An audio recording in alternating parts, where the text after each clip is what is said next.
Almighty God, by whom alone kings reign and princes decree justice, and from whom alone cometh all counsel, wisdom, and understanding, we, thine unworthy servants, here gathered together in thy name, do most humbly beseech thee to send down thy heavenly wisdom from above, to direct and guide us in all our consultations.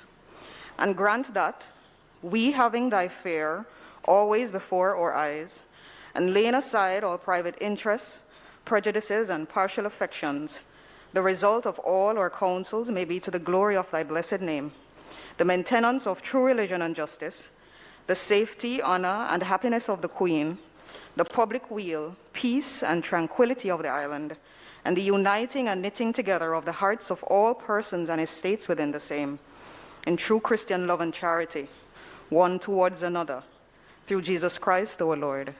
Amen.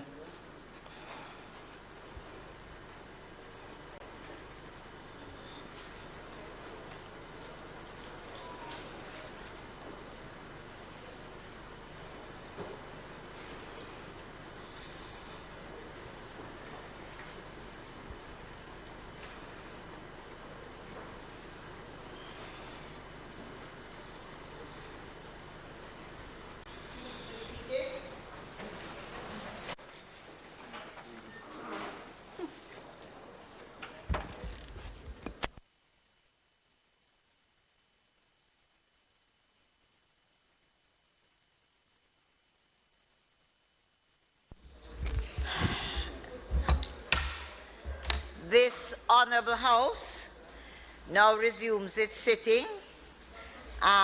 There are a lot of distinguished people to welcome this afternoon. I'm going to start by welcoming back to the House our own and very distinguished House Leader. House Leader,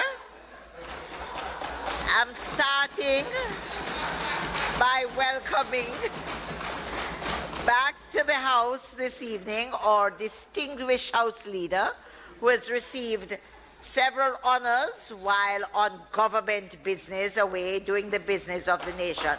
But we welcome him back and are grateful for all the leaps that he has taken on our behalf in his various travels. Also, this evening with us, we have a delegation from Cayman, and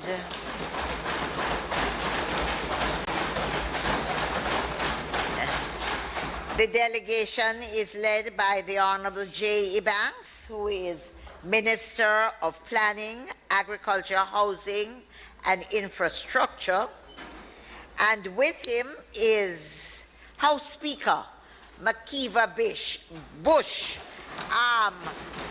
If the President were here, we almost claim House Speaker as our very own. He's always here and supportive of us.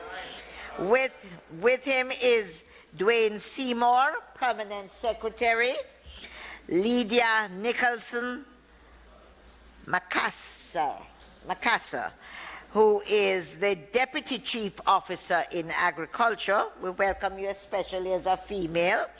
And Des Moines Nash, Senior Policy Advisor. We welcome them heartily, and they have joined us in the Well of Parliament as members of their own parliament in Cayman. Also with us this evening is Tonyan Leila, Miss United Nations.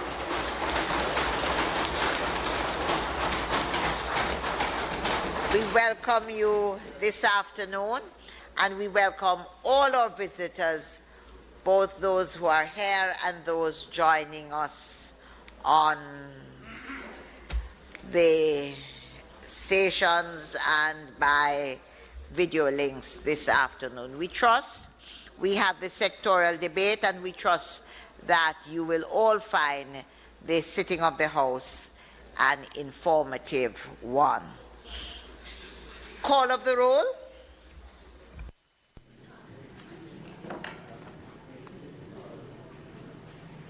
Mrs. Holness, Mr. Bartlett, Mr. Holness, Dr. Clark, Dr. Chang, Mr. Shaw, Mr. Samuda, Ms. Grange, Mrs. Williams, Mrs. Malawu Fort, Dr. Tufton, Mr. McKenzie, Mr. Chuck, Mr. Vaz, Mr. Warmington, Mr. Charles, Mr. Green, Mr. Morgan, Mr. Hutchinson, Mr. Terry Long, Ms. Smith, Dr. Dunn, Mrs. Cuthbert Flynn, Mr. Main, okay, Mr. Main, Mr. Davis, Mr. Witter, Mr. Brown, Dr. Brown Burke, Dr. Charles, Mr. Chin, Mr. Clark, Mr. Cousins, Ms. Crawford, Ms. Daly, Ms. Davis, Mr. Golding, Mr. Graham, Dr. Guy, Ms. Hamilton, Ms. Hannah, Mr. Henriquez, Mr. Henry, Mr. Hilton, Mr. Jackson, Mr. Lawrence, Ms. Lee, Mr. Miller, Mr. Montague, Ms. Morrison, Mrs. Nita Garvey, Mr. Paulwell, Mr. Phillips, Dr. Phillips, Mr. Robertson, Mr. Robinson, Mr. Siblist, Mr. Slowly, Mrs. Vaz, Dr. Wheatley, Mr. Williams, Mr. Wilson, Mr. Wright. Members, my sincere apologies. I did say we have many distinguished guests with us this evening, and our guest list is so long. I sincerely apologize to Ms. Rosa Lazala, who is the Director of Plant Health of the Plant Health Department in the Ministry of Agriculture in the Dominican Republic. We welcome you, and I know with her also is an interpreter, Miss Annette Anna Asanali. Okay, we welcome you, and I sincerely apologize. We're not always used to having so many distinguished guests with us all in one sitting. We welcome you heartily, and I suspect you're here to listen to the distinguished Minister of Agriculture as he makes his presentation this afternoon. Welcome you all. Statements by ministers. Madam Speaker, there being no statement by minister today as per the practice in relation to the sectoral debates that we have. But just to, on my own behalf, to thank you, Madam Speaker, for your kind comments with regards to the work that the team of the Ministry of Tourism and myself managed to do on behalf of Jamaica over the last 3 weeks. And just to indicate that we have really brought back in this difficult recovery period a strong tourism drive, which is going to see Jamaica getting as close as 90% of the arrivals of 2019. The investment climate continues to favor Jamaica, Madam Speaker, and I'm proud to say that over the next few weeks, we will be seeing some investors from the Middle East coming through to look at some of our products, and particularly the new destination of St. Thomas that we are working on. Finally, Madam Speaker, air connectivity is the heartbeat of tourism. And I was very pleased that Jamaica was able to have, and we are the first Caribbean island to have inserted fully in the booking engines of major tour operators in the Middle East, as well as to have Jamaica being sold directly by one of the largest airlines in the world, Emirates Airlines.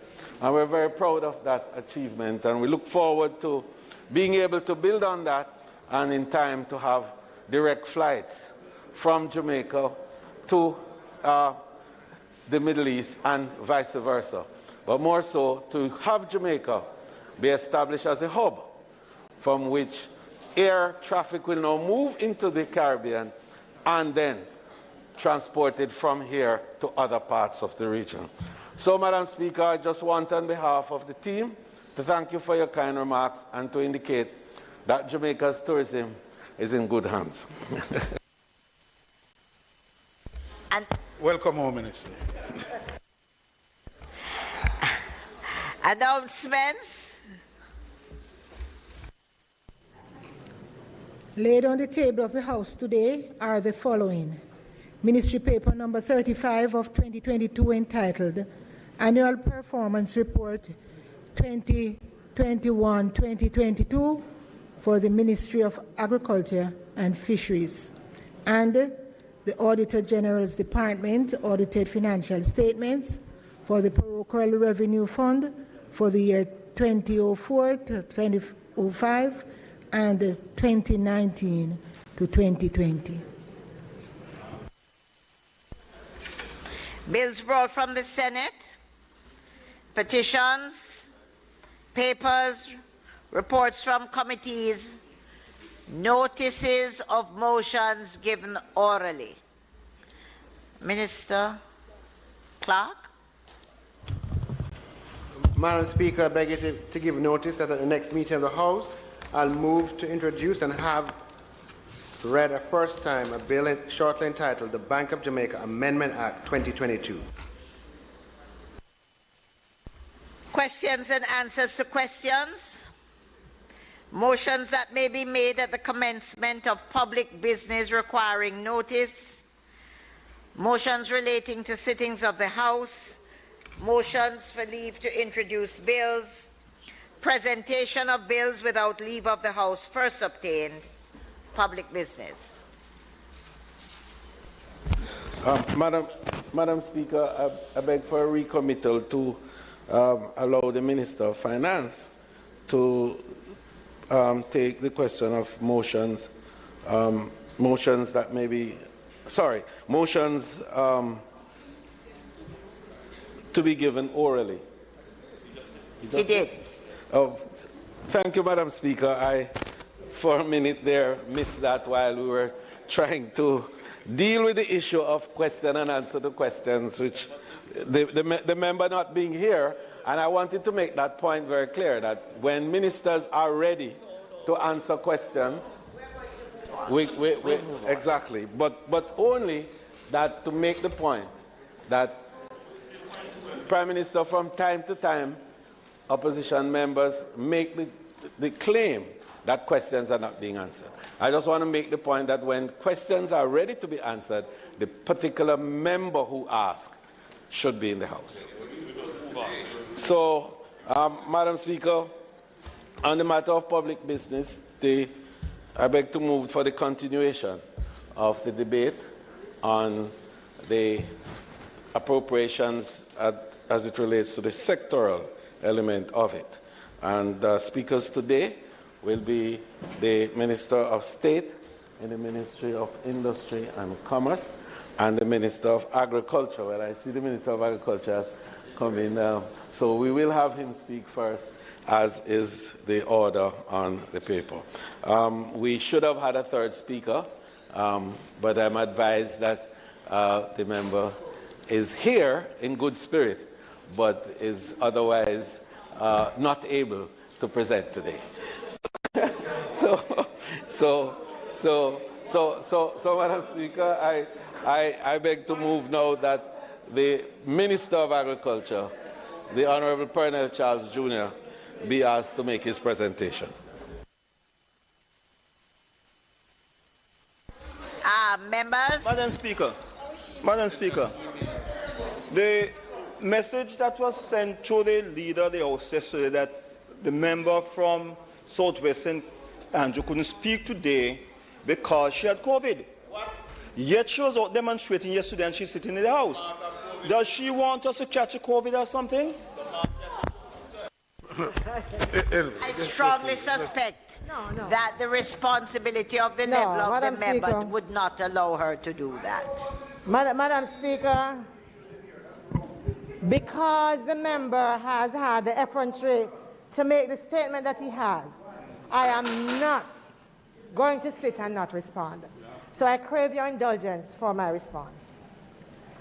I sent a note to indicate many weeks ago, last week, that I was suffering from COVID and I was recovering.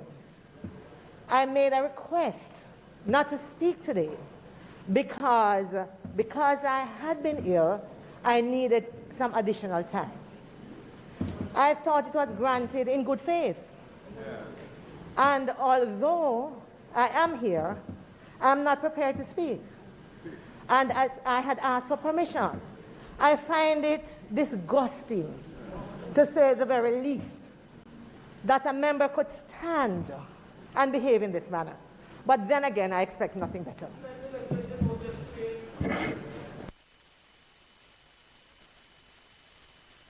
To invite the Minister of Agriculture to make his presentation, and Fisheries to make his presentation.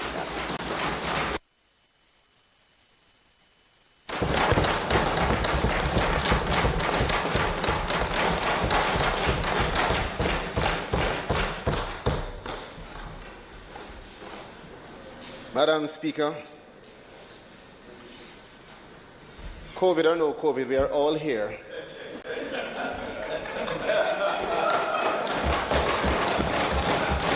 Together.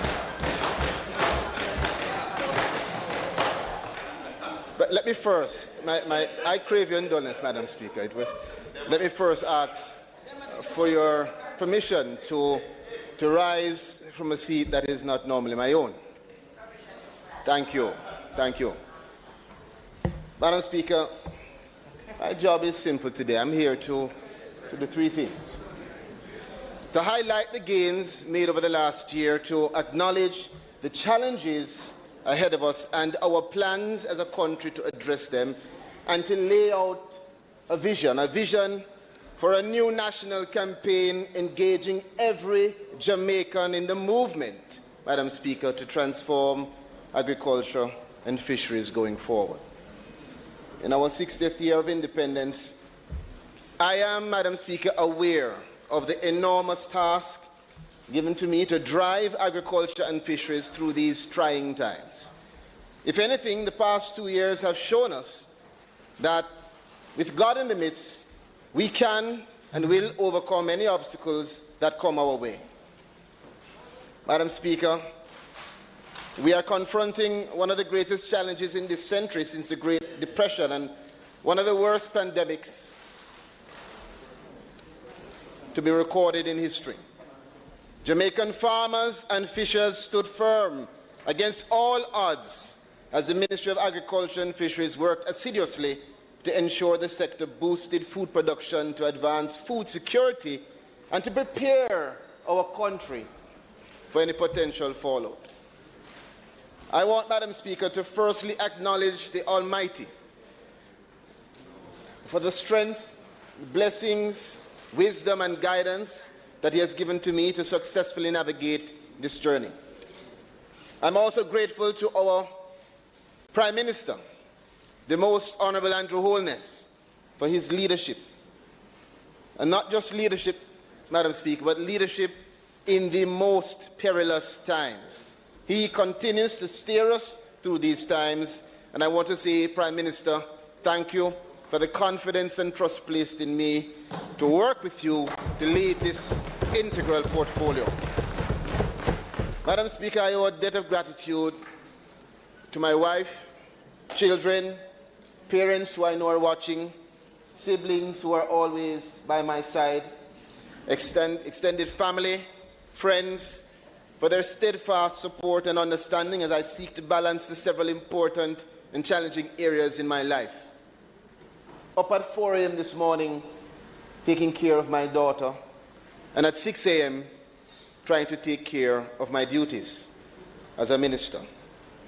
It's a balance which those of us in this House realize is challenging, and we could not do this alone.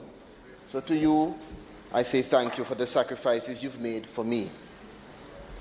Madam Speaker, without a doubt, we have a lot of work to do. And I want to thank my executive team at the ministry, my constituency team who are here and who give their all every day, with or without me around, to make sure that our collective efforts are meaningful and impactful. I appreciate you. I want to acknowledge my colleague ministers, all parliamentarians, their staff and agencies, and all who work and collaborate with the Ministry of Agriculture and Fisheries. Madam Speaker, right behind me is a giant of a man who I have to acknowledge for his hard work, tireless efforts and support. My Minister of State, the Honourable Franklin Whittle.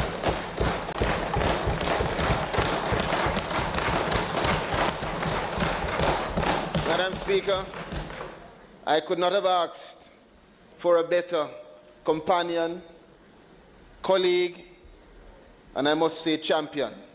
He takes the lead on several integral issues in the fisheries sector, as well as driving the implementation of special projects to include the Essex Valley and Southern Plains agricultural development projects, which are critical projects for the ministry. I want to acknowledge the presence of our colleagues and friends from Grand Cayman, my colleague Minister of Agriculture, Honourable J. Banks, the Speaker of the House, former Premier, Dr. McKeever Bush, Parliamentary Secretary, Mr. Seymour, Deputy Chief Officer of Agriculture, Mrs. Macassar, and Senior Policy Analyst, Mr. Nash. Their presence here today, Madam Speaker, is a representation of the strength of our partnership, and going forward we intend to make that partnership even stronger. From the Dominican Republic, Madam Speaker, we have Ms. Rosa Lazala, Director of Plant Health at their ministry, Ms. Annette Insanali, Director at the University of West Indies Latin American Caribbean Center, and let me also acknowledge, Madam Speaker, at this time, if I could, we call her our farm queen. She is to me a member of our Youth Advocate Council, a young champion, young farmer, who last week made this country prouder than we could ever be by winning the Miss United Nations pageant in New Delhi, India.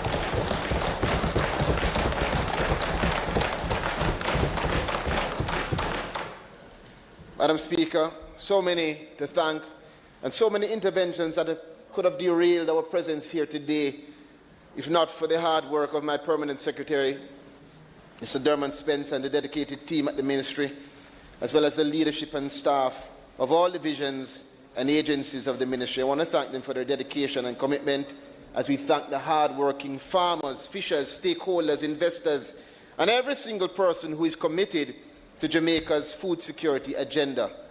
It is your hard work and vision that are a constant source of motivation for me. My chairpersons and board members who are here, we thank you for your vision and leadership as well. Madam Speaker, as we drive agriculture and fisheries, it depends on the partnerships that we have, and it is critical then to recognize the Food and Agricultural Organization, the Inter-American Institute for Cooperation on Agriculture, the World Bank, and the several others who we work together with.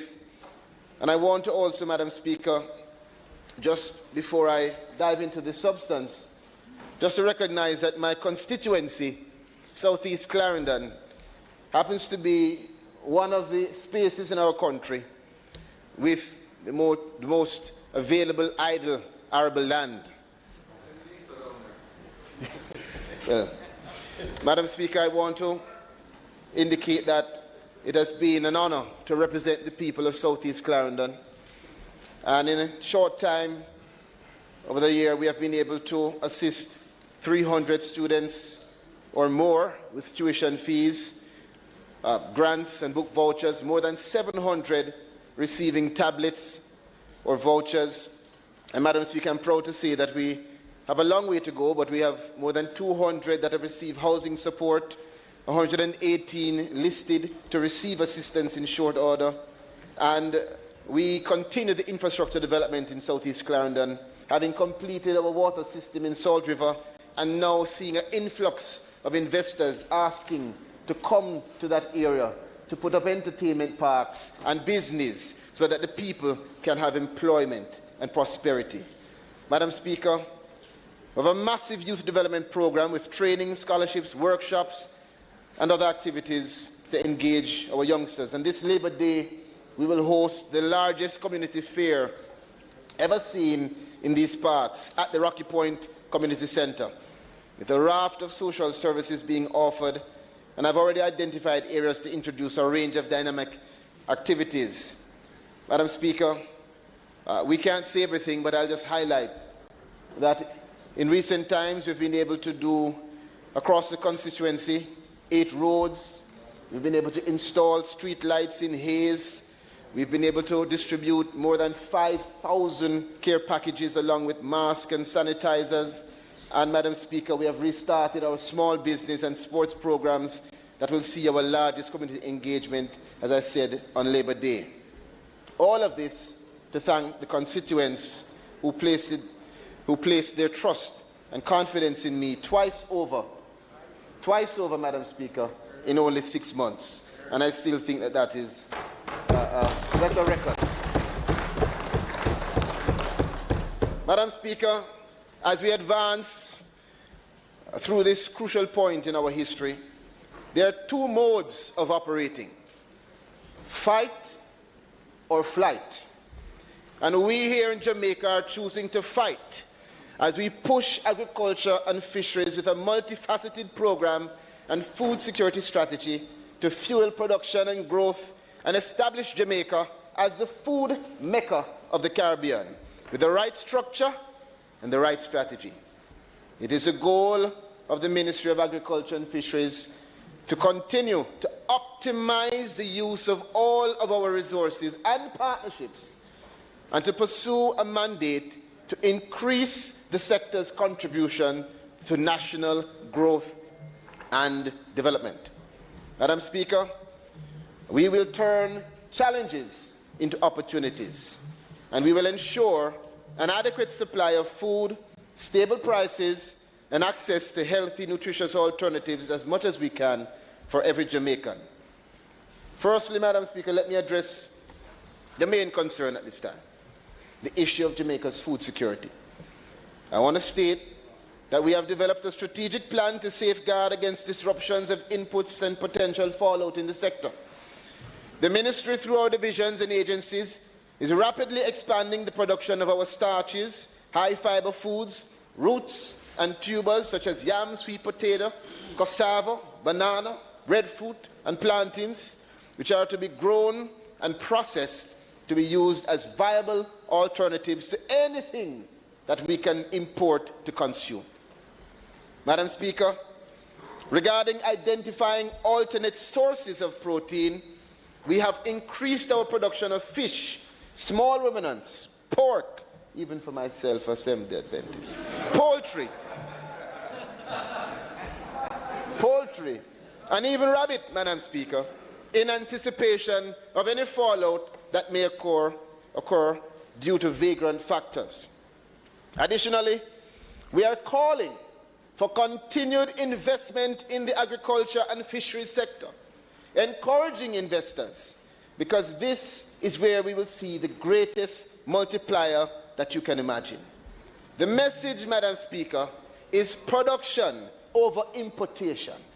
And we are encouraging our investors as we support boosting production to meet our local needs and to prepare this country for what is to come. Madam Speaker, The challenges presented by the global pandemic are foremost on the minds of every single Jamaican.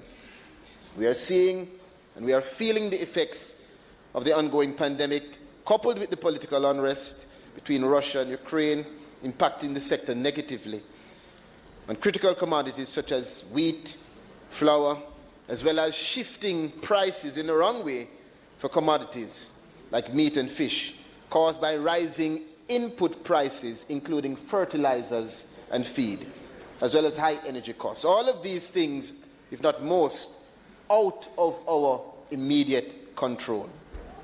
Further, adverse weather conditions, which include floods in some regions and droughts in others, have also affected local production over the last year, and we anticipate in times to come. Madam Speaker, we are cognizant of this, but we are also aware that the Ministry of Agriculture and Fisheries, in all of that, accounts for 18% of jobs in this country. Even more important is the critical role the sector plays in providing Jamaicans with access to fresh and nutritious food through the crops, livestock, and fisheries subsectors. It is not my intention in any way to undo the work of my predecessors or uproot the framework that has been established. And I take the time to acknowledge all ministers of agriculture and fisheries who have put in the work. We will not be uprooting, Minister Green, the new face of food, but rather we will build on the existing structures and policies, one government, expanding those that need further development and implementing systems where we are lacking. Madam Speaker, if the picture of success is clear and success is based on execution, then how we start is clearly very important. So today, we will outline the plan for the sector to continue to build on the growth that we have achieved, to bolster the agriculture and fisheries sector's output, and to ensure that Jamaicans have access to affordable, nutritious, safe, and fresh, locally produced foods while providing, Madam Speaker, jobs, building livelihoods, and contributing to the country's GDP. As such, I'm announcing, Madam Speaker, a national strategy aimed at food security called Grow Smart, Eat Smart, which builds on existing policies and programs of the ministry with a major thrust to drive us to eat more wholesome and nutritious foods and to grow, but not just grow, to grow strategically, optimizing our operations by using an empirical approach, introducing innovation and technology, and advancing research and development towards better operations to develop and ultimately achieve better results. We will grow smart and eat smart.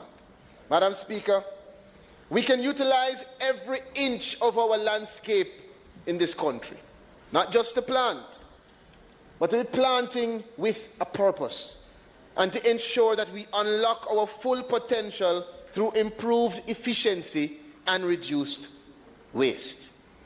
Madam Speaker, the Food Security and Agribusiness Council that was established is a joint public and private sector working body that was to focus on maximizing the potential of our country's agricultural sector.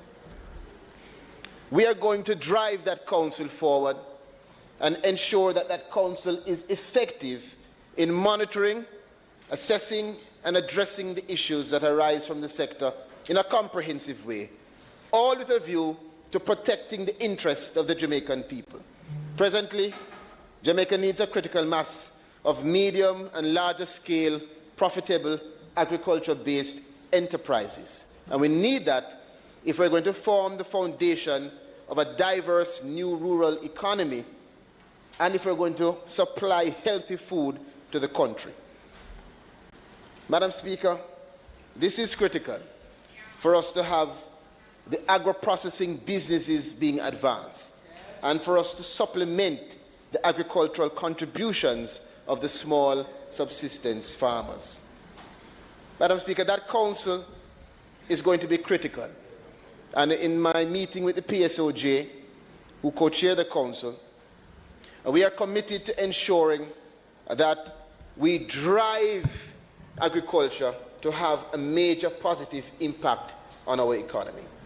And it is going to develop initiatives to enable the reimagining of the current structure and the operation of the agri-business sector. And this will be done by developing a strategic agenda towards improving agricultural climate resilience through modernization, production efficiency, scale, and consistency. Globally, colleagues, operating an agribusiness is a very risky enterprise, and in Jamaica, there's no exception. We have our challenges with several things, including preda larceny, as well as our geographical location, which makes us vulnerable to hurricanes and other climatic events. Further energies will then be concentrated on addressing these issues and on financial planning, including resource allocation towards technology, strengthened infrastructure, innovation, improved governance, and effective policy making. Madam Speaker, consideration will also be given to incentives, advocacy, and applied research which will serve to catalyze the establishment of profitable commercial agribusiness. This will be a primary focus for us, and this council was formulated to advance that.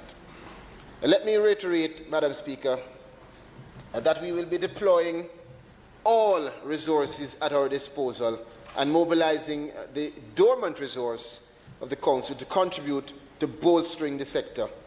This is an undervalued gem in our arsenal, and we will be reviving it and moving it forward to fight and secure our food. Madam Speaker, so far we have been able to manage the challenges faced due to good work of the ministry and those who have worked hard to ensure that we have critical partnerships and relationships with farmers, stakeholders alike across the country and region. And I must mention that this sector has been on a growth path unforeseen over the last 10 years.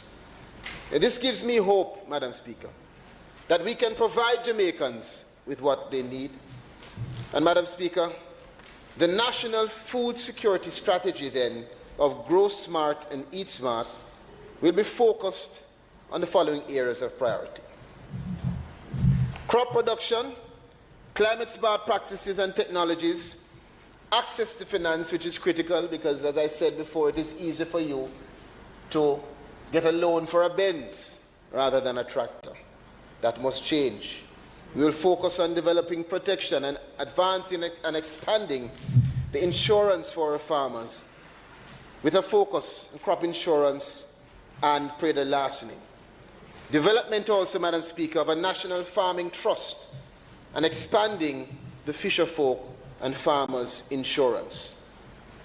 The campaign will examine the current culture in agriculture and see how we can transform how we think and how we operate. A resetting of our own mindset.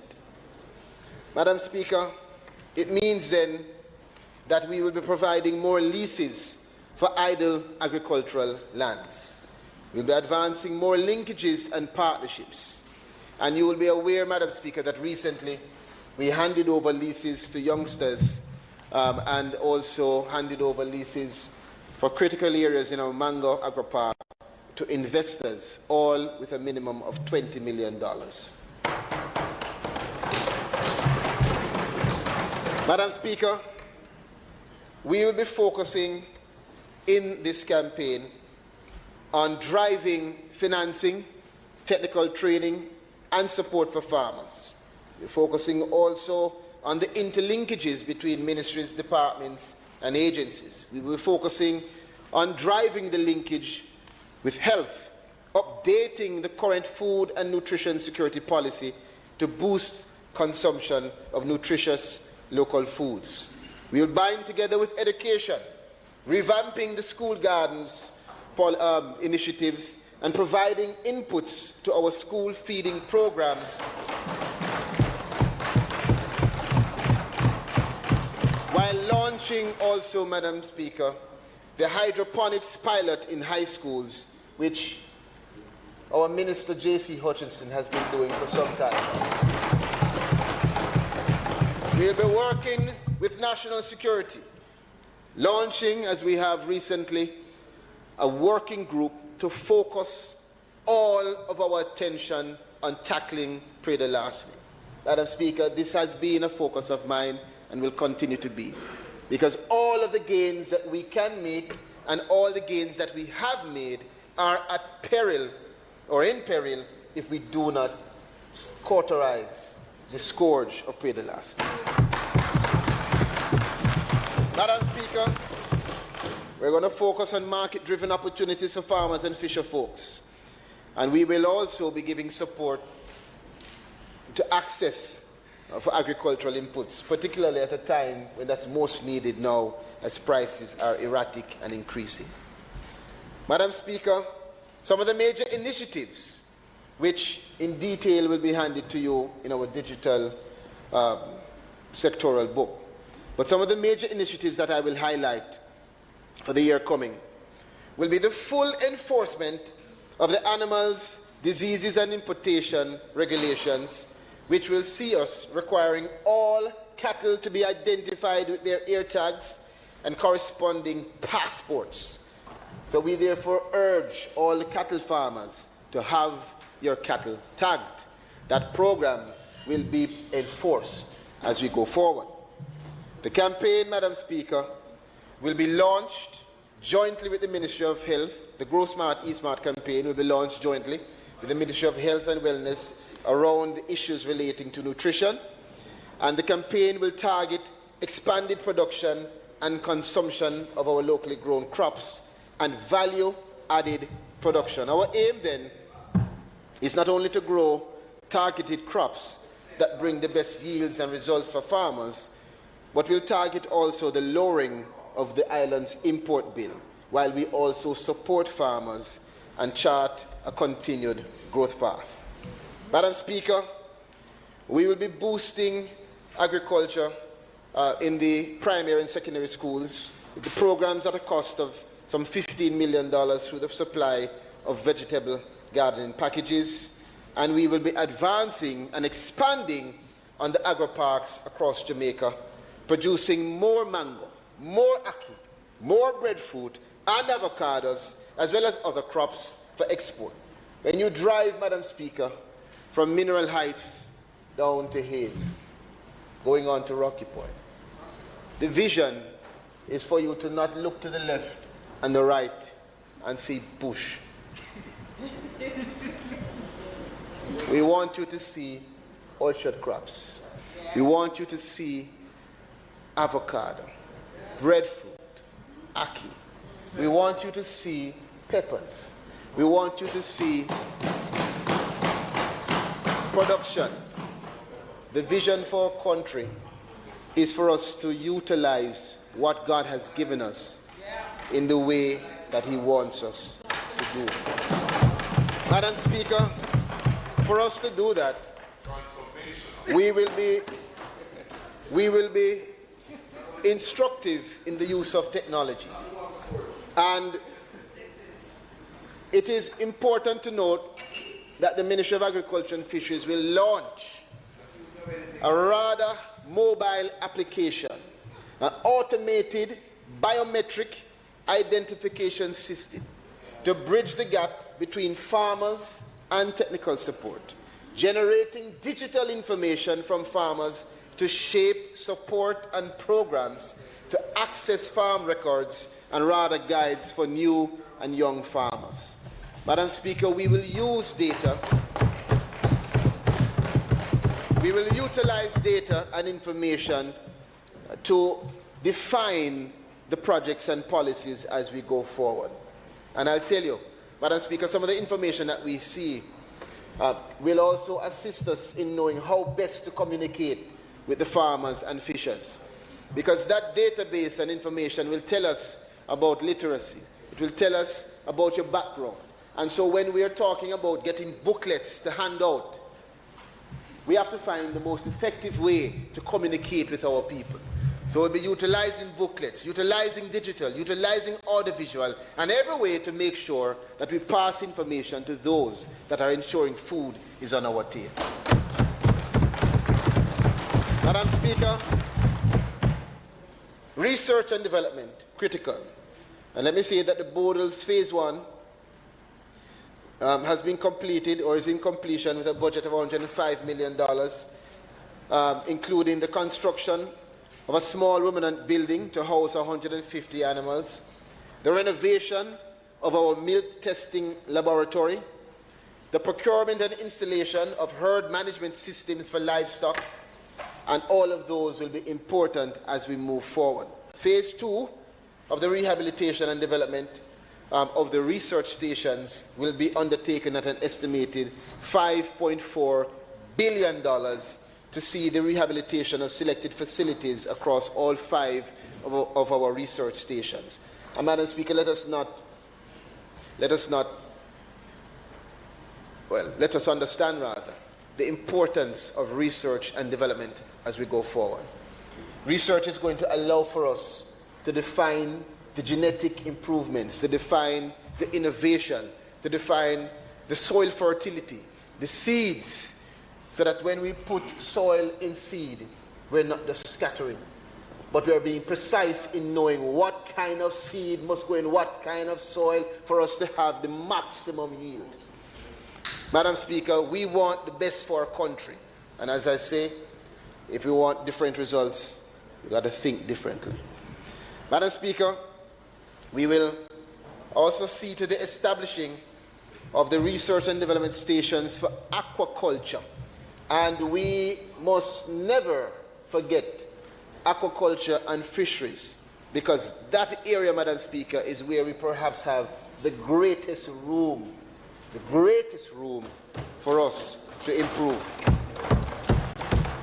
We will have the establishment of the Research and Development Station for Aquaculture, which has a scope for private partnership, and we'll also launch the Pelagic Fish Initiative. We'll also see to the launch, Madam Speaker, of the Wheat Flour Substitution Program. Let me say that again. The launch of the Wheat Flour Substitution Program with support from the government of Cuba to target breadfruit and cassava to create gluten-free flour as a healthy alternative to wheat. Madam Speaker, to all Jamaica, if you haven't tried cassava flour, try it tomorrow. Nothing tastes good, sir. Madam Speaker, we look on backyard garden kits. We're going to further expand our very successful backyard gardening program this year as we continue to encourage the growing of vegetables and small stock, especially in urban spaces. Don't tell me you don't have space to grow, because in 2022, you can grow in a pot, you can grow on your roof, and I dare say, Minister Shaw, you can grow in your room. This is what this is a means for the average householder to supplement and complement both their family diets and income in these very difficult times. Madam Speaker, we are very proud as a ministry to watch on social media our very own Prime Minister and many others as they display proudly their success in their own backyard garden. And he showed me his tomato, Madam Speaker. Yes. And so, Madam Speaker, we intend to distribute some $15 million worth of backyard farms and more through RADA on a first-come benefit, and we're hoping to expand that so all Jamaicans can participate. Madam Speaker, let's move quickly. A lot to do. Madam Speaker, animal feed. Animal feed, Madam Speaker, accounts for approximately 70% of the cost in animal production. And so recently our industry has been challenged because of the rising cost of animal feed and the cost of input ingredients to make that feed. As a part of our efforts to reduce input costs, our Bodles Research Station has established 42 acres of Mombasa grass. This grass will be used to make hay and silage and sell to small farmers at cost. And this is a part of our food security program to support increased production while also serving as training for our small farmers. We want Jamaica to produce its own input to keep our costs stable. Madam Speaker, additionally, Guyana has confirmed its interest in intensifying bilateral cooperation with Jamaica, and I'll be there in 2 days. And within the cooperation of the CARICOM Agri-Food Systems Agenda, Jamaica will pursue trade and investment opportunities with Guyana and local companies in the area of growing corn for Jamaica, for our livestock industry there. And in 2020, Jamaica imported approximately $137 million worth of corn, primarily from extra-regional sources. So this cost is expected to significantly go down once projects like that in Jamaica and in our region get underway. Madam Speaker, another area of concern is the wastage of feed, Minister Terry Long, which will be addressed in a project by the Jamaica Dairy Development Board, where we will enhance the formulation of local animal feeds in both silage and pelletized forms. Madam Speaker, I wanted to raise a few of the new initiatives. There are so many. But I'll highlight a few, and I expect that colleagues will go through the digitized version. Madam Speaker, the Grow Smart, Eat Smart key projects that are geared towards achieving food security will include the National Agriculture and Fisheries Day, very important as we celebrate our 60th anniversary as a country this year. I think it is integral that we have a National Agriculture and Fisheries Day be declared and celebrated. It is important for us to highlight the importance of the sector, and not just farming, but also our fishers.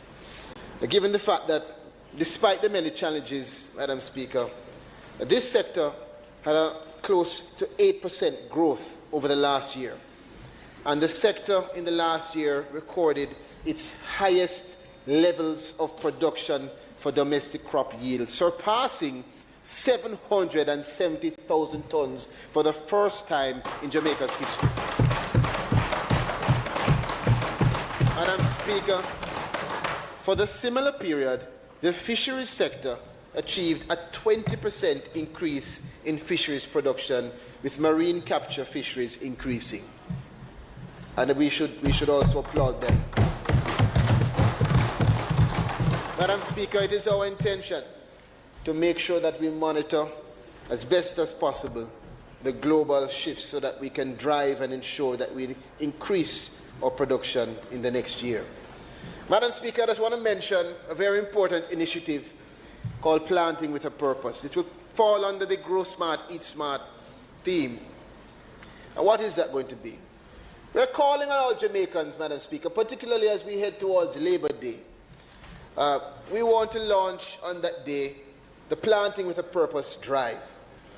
We have reached an agreement with one particular private sector company so far, Noranda Bauxite, and we have also met with the Ministry of Economic Growth and Job Creation, Minister Samuda, to start the preliminary work on this initiative, where areas of bauxite lands that will not be mined, but that are within that area, are going to be used now to grow orchard crops as part of our food security initiative.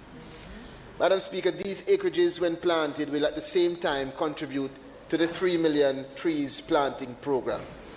And so what this is to drive is an interconnection, a nexus, collaboration, as we encourage all Jamaicans to plant at least one fruit tree this Labor Day. Our parish RADA offices provide fruit trees and seedlings, and they will do so in support of this initiative. Please note, I think you should try to get there as quickly as possible because it's a first-come, first-served basis. Madam Speaker, we mentioned before the Gardening School program that is currently run by the Jamaica 4-H Club. However, under the Grow Smart, Eat Smart theme, the Ministry is proposing a Farm in Schools program as a joint initiative with the Ministry of Education and the Food and Agriculture Organization of the United Nations. This initiative will complement the efforts of the school feeding program. Additionally, it will see the government adopting a national farm in school policy aimed at teaching students the dynamics of agriculture and fisheries and promoting nutritious eating from an early age. The Ministry will then seek sponsorship from public and private sector stakeholders through the Adopt a School Farm initiative. Madam Speaker, what is the future of farming without future farmers? It's very important. And so we have partnered with and will partner with the Budding Farmers Jamaica Group. Founders Mrs. Grace Henry, Ms. Michaela Ann Henry, and Matthew Henry have worked with us through their Budding Farmers Grow Club program, and we will be working with them with the aim of ensuring that this program gets across the country as much as possible. We hope that this Budding Farmers Grow Club will solve the critical component of food security by introducing to our children in early childhood and primary school the fundamentals of not just farming, but about the business and technology around farming. And I know that when I say that, some will wonder, but you're never too young to be exposed. And believe me, Madam Speaker, we have tested this on a few 5- and 6-year-olds, and they have grasped the knowledge and understanding better than most. This will represent a deepening of our existing educational program and use agriculture now to reinforce literacy and mathematical concepts to the participants of the program. The Budding Farmer program is expected to have a pilot phase for 1 year. Thereafter, it will be reviewed for its feasibility, and based on the viability of the pilot, Madam Speaker, we hope that it will receive the support of Cabinet to be expanded. Madam Speaker, I just want to quickly move to agro-processing as the initiatives are important.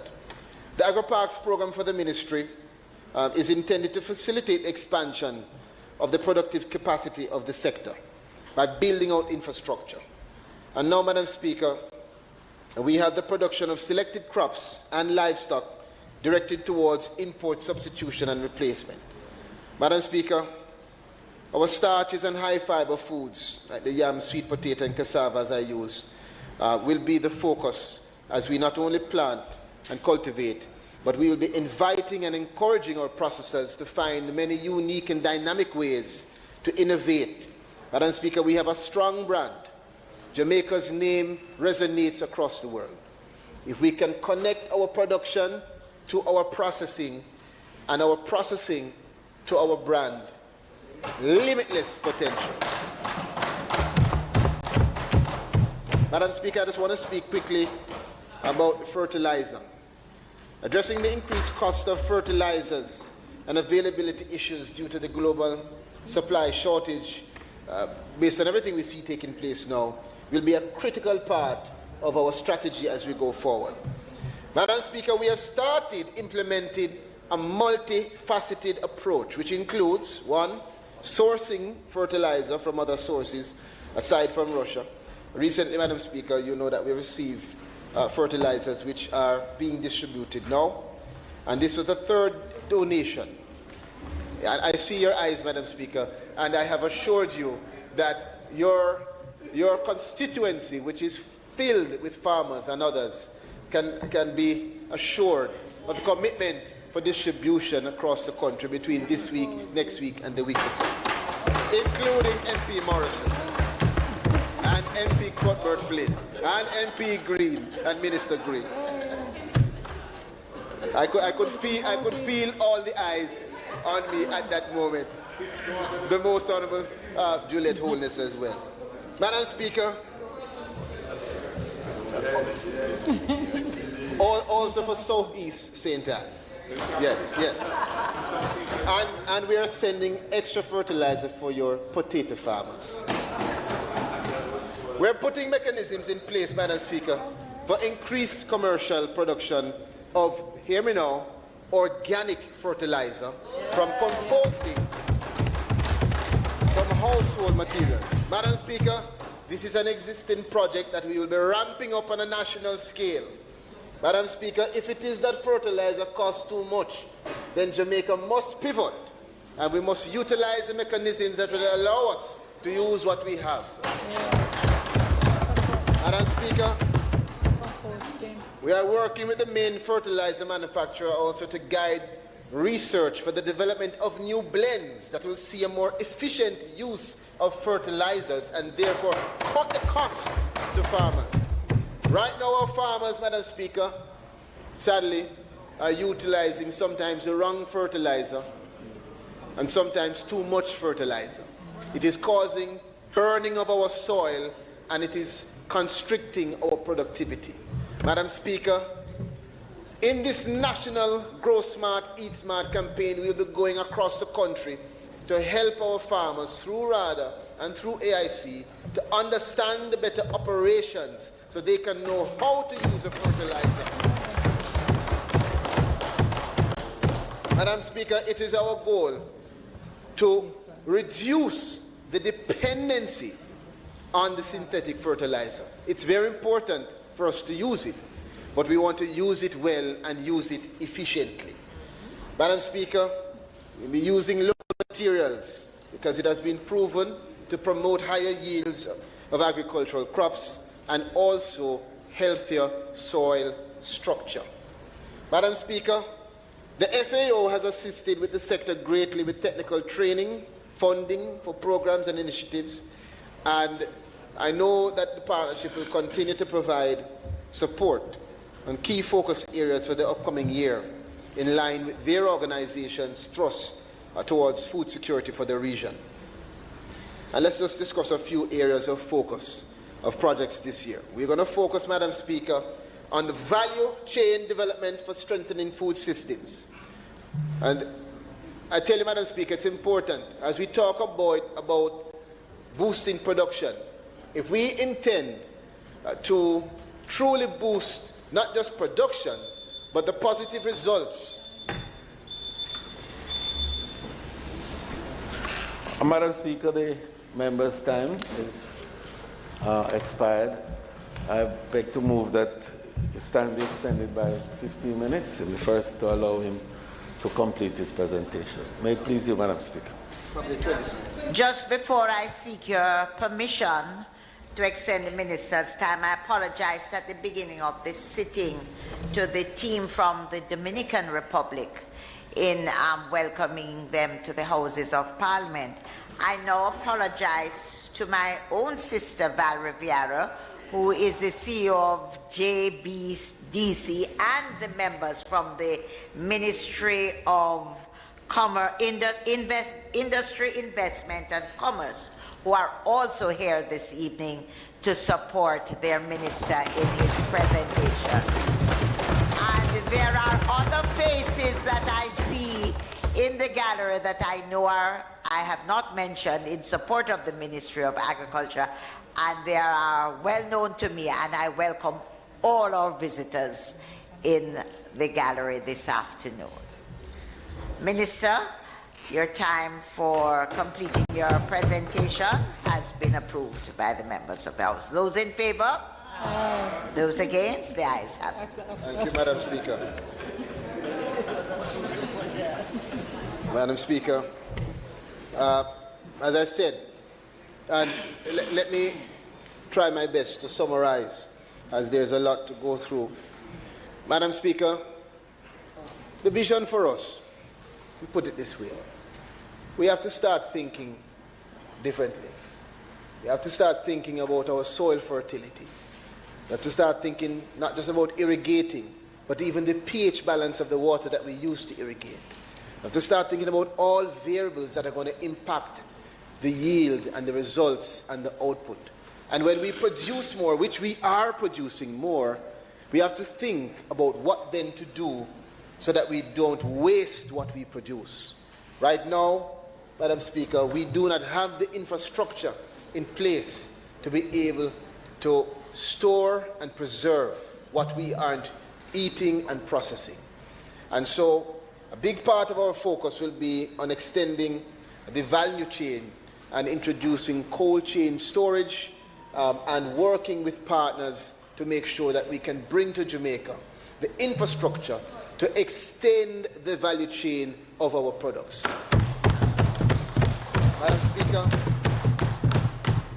Madam Speaker, all of this is critical as we also look on this not just as producing food, but building resilience and sustaining livelihoods.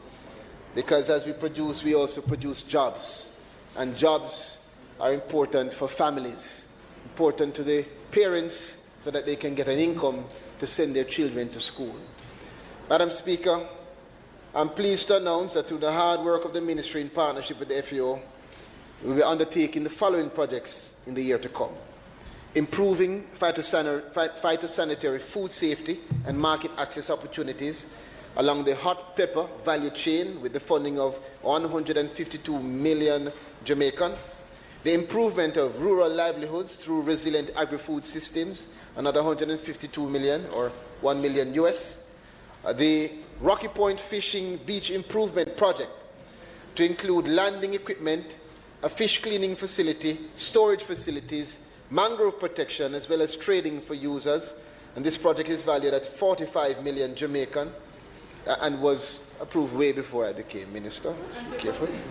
So the people out there don't, yeah, I can hear, yes. So let's just be clear. The identification of 2 technical projects valued at $37 million for the implementation across the sector.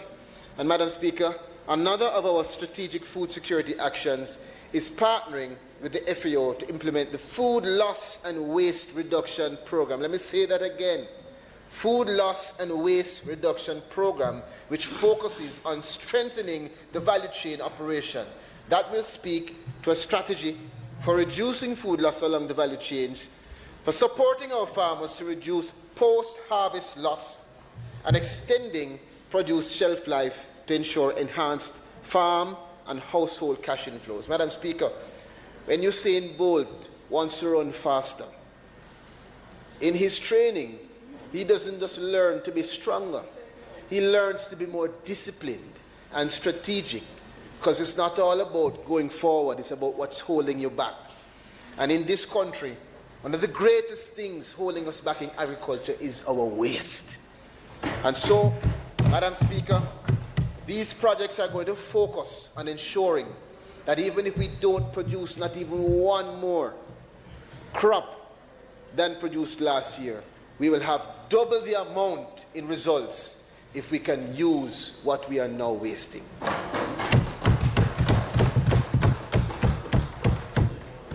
Madam Speaker, this project, as I said, will be funded by the FAO, the tune of $38 million.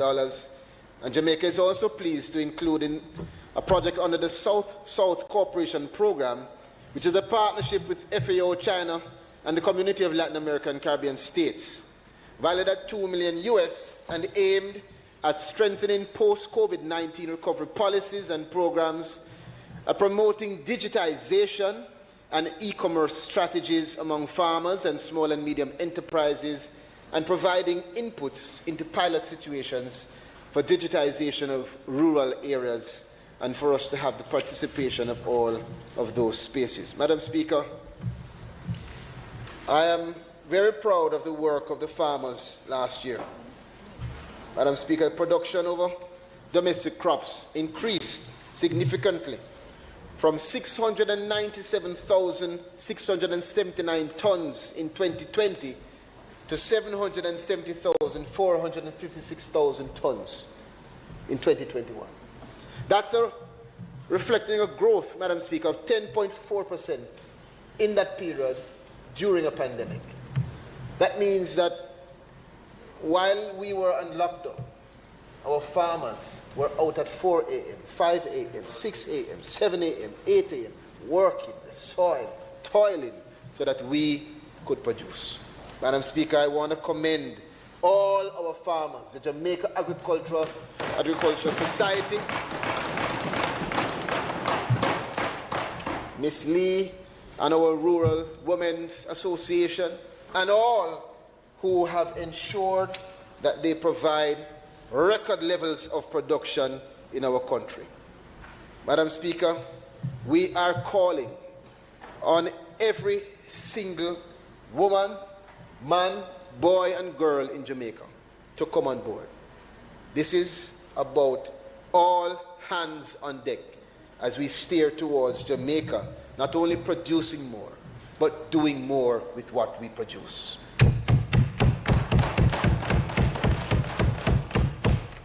Madam Speaker, I want to swiftly move through some of the important areas. Livestock.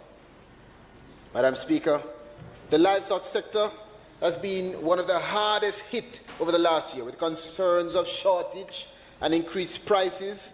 But I'm pleased to report that chicken meat production is on the rise. Madam Speaker, chicken meat production rebounded from a decline in 2020, and production moved from a little under 124,000 kilograms to moving towards 125,000 kilograms in 2021.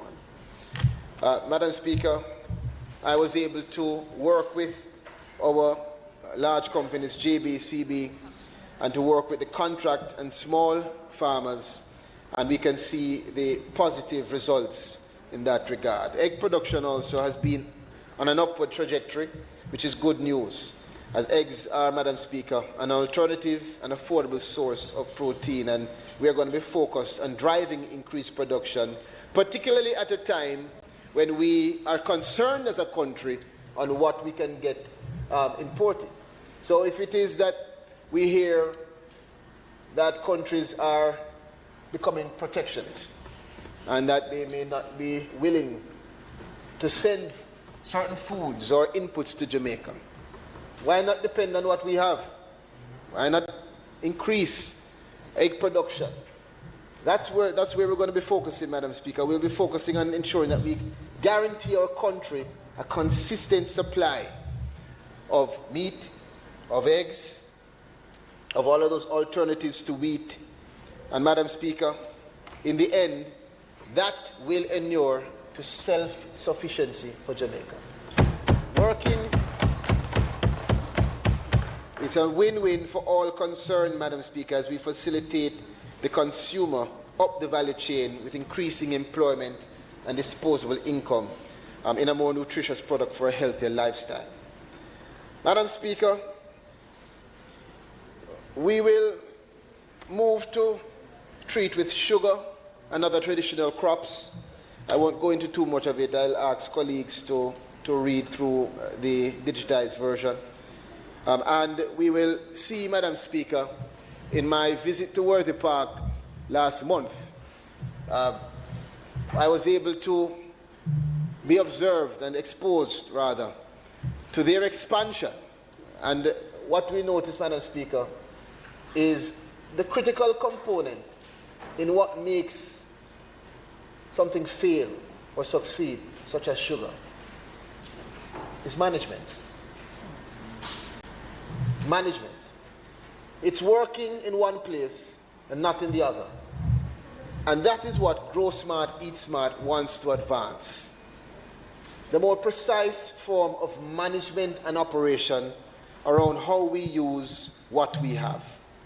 Madam Speaker, we'll be driving sugar in terms of the transition now of those lands that were used for sugar and now idle, to ensure that we don't have idle land waiting for sun to burn it, but rather that we put in place the mechanisms for the transformation of those lands, whether it is aquaculture, other crops, greenhouses.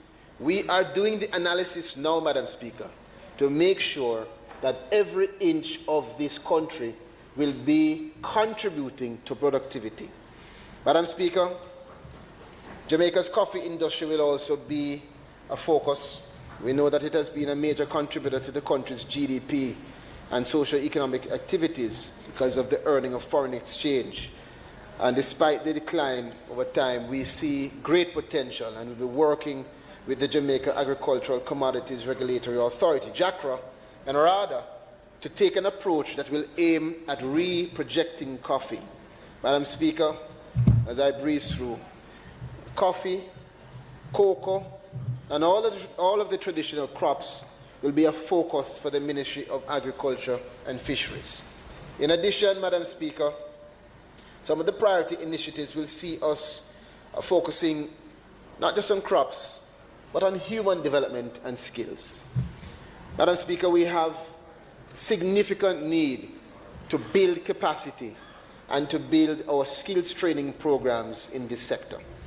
And through RADA, we will be advancing and providing training for farmers, technical assistance, extension services, and production inputs. And Madam Speaker, over the last year, more than 20,500 farmers benefited from the extension program, while almost 13,000 received training in best practices. This we will seek to increase.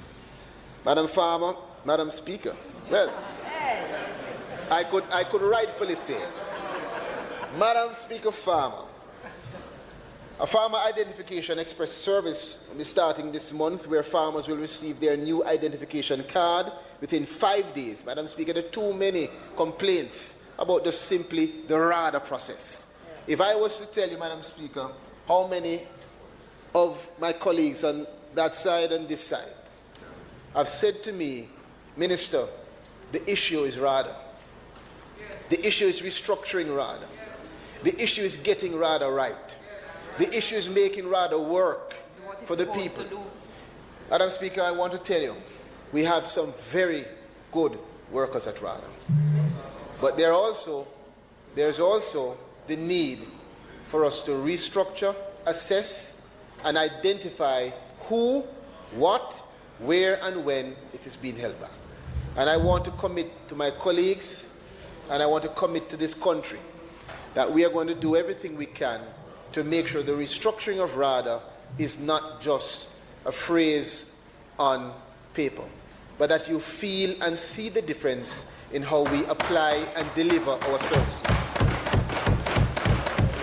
Madam Speaker, we will see a new pre-registration system for farmers that will be launched in this month to capture more farmers in the industry so that they can benefit from the services offered by RADA. We'll be launching our mobile application with RADA to be used by farmers and the public to provide valuable digital information.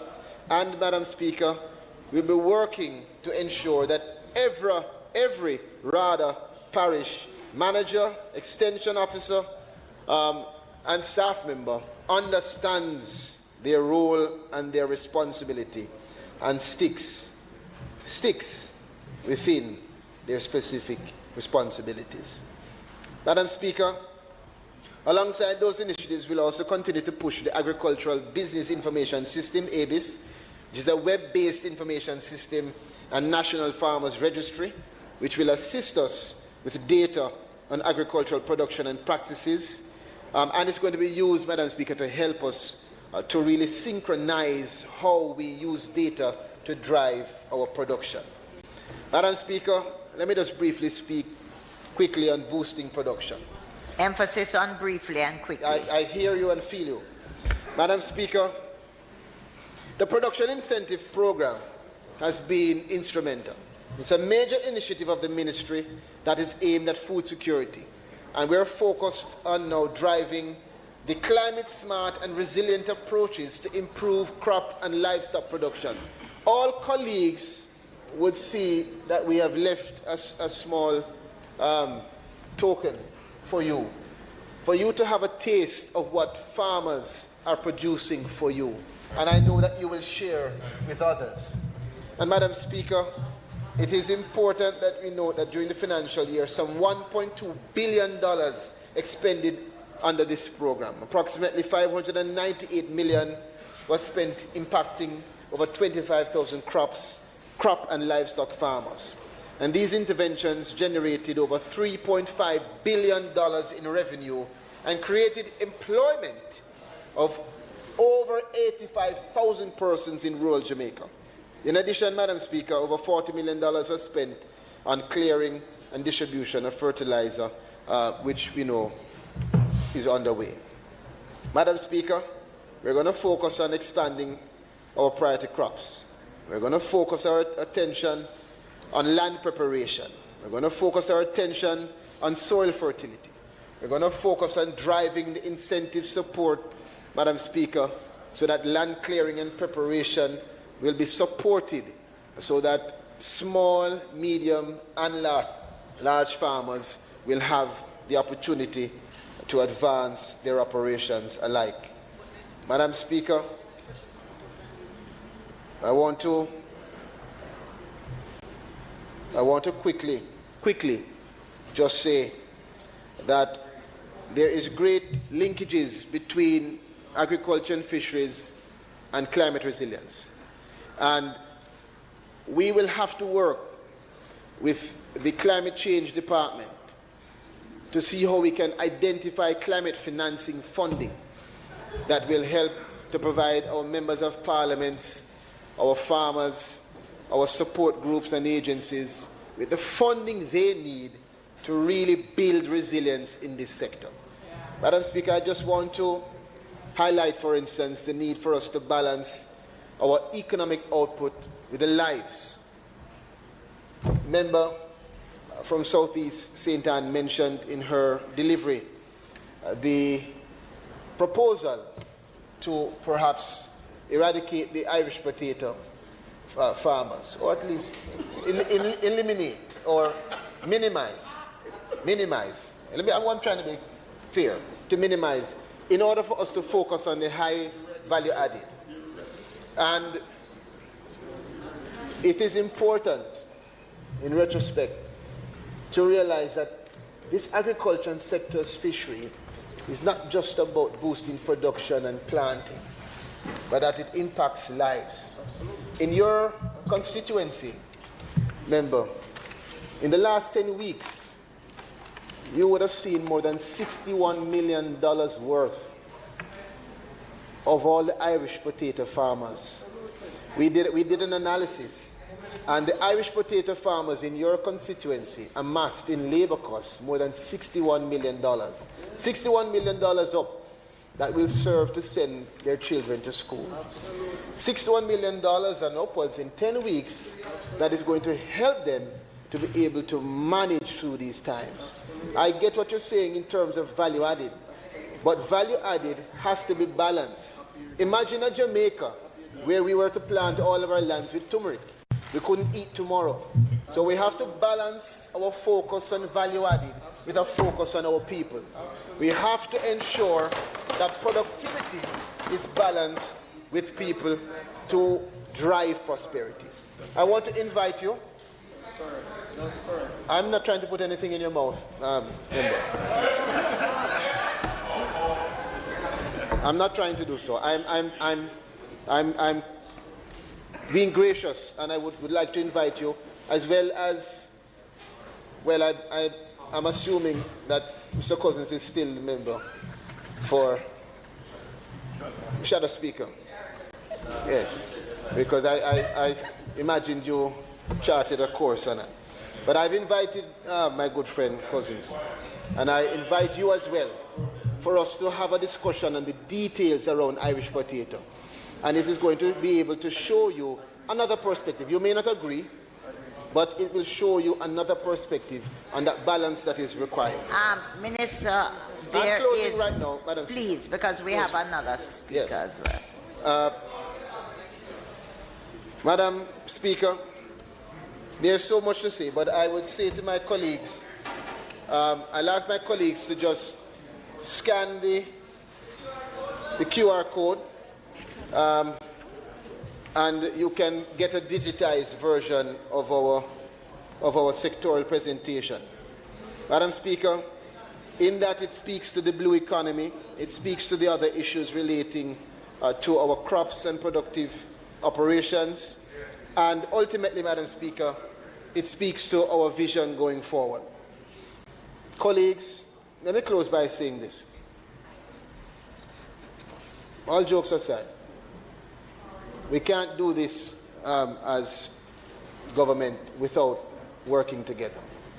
It is my intention for the Food Agribusiness Council to include Member Cousins, and I hope that working with him, we will be able to make sure we stamp the valuable connection between public and private sector as we drive towards a resilient agriculture and fisheries sector.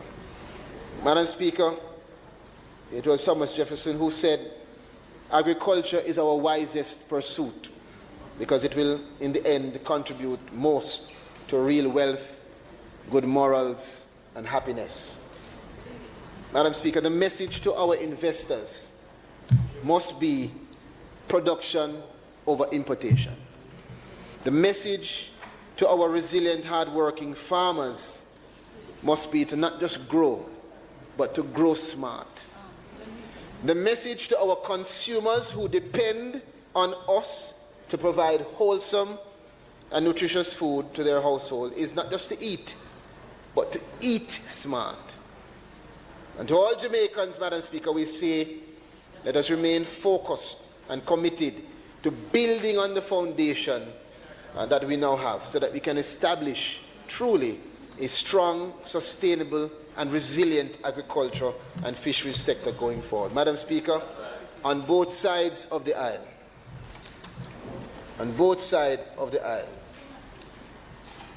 we want the best for Jamaica. On both sides of the aisle, we want to assure and commit that we have a plan and we will execute to protect you in the face of what is looming. On both sides, we want, Madam Speaker, to be clear. Jamaica, if you want different and better results, we must all then think and act differently. And so in the midst of the storms ahead, we are going to be steady and deliberate and calculated and calm. And we will focus, Madam Speaker, on working together. And in this, our 60th year of independence and beyond, we will successfully transform agriculture and fisheries as it plays its part in building a stronger Jamaica. Thank you.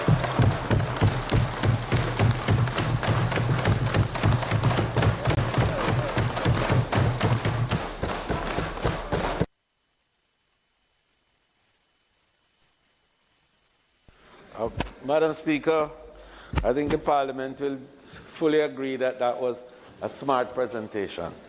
And of course, he's brought another level of technology to bear on the process by doing a first, I think, of creating a barcode here with a cute, well, with a single sheet like this.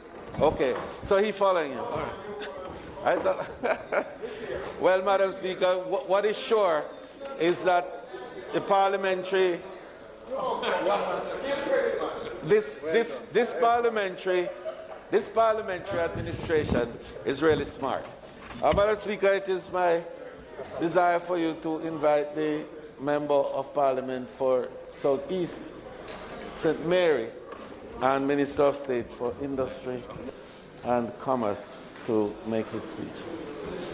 I now it is my pleasure to invite the Minister of State in the Ministry of Industry, Investment and Commerce, the Member of Parliament for South East St. Mary, to deliver his presentation.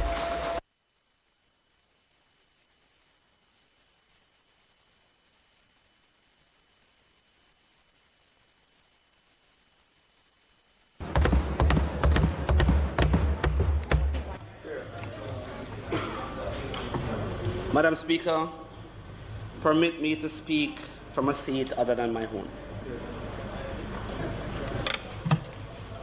As I rise today to speak, I give God thanks for being here. I am particularly privileged to stand before this Honourable House to make my first presentation in the sectoral debate, to report on the achievements of the Ministry of Industry, Investment and Commerce, Jamaica's business ministry, for the period 2021-22 financial year, and to outline some of the programs for this new financial year.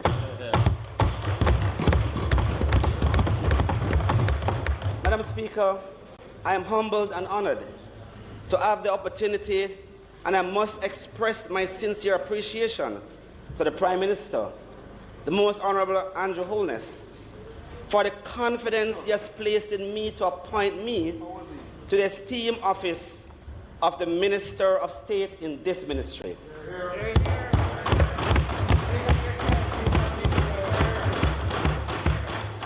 I also acknowledge the Minister of Industry, Investment and Commerce, Senator the Honourable Albin Hill, who since assuming the office in January 2022 has been making inroads in fulfilling this ministry's mandate, which is so critical to the development of our nation. That's right. At the same time, Madam Speaker, allow me to acknowledge the Honourable Audley Shaw, who formerly held the ministerial portfolio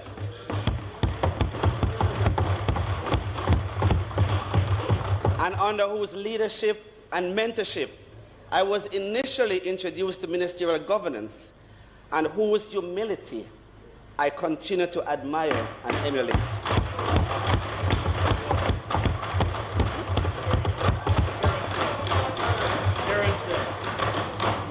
I thank my parliamentary colleagues from both sides of the House. That's right. As well as the dedicated parliamentary staff for your unswerving support since I became a Member of Parliament.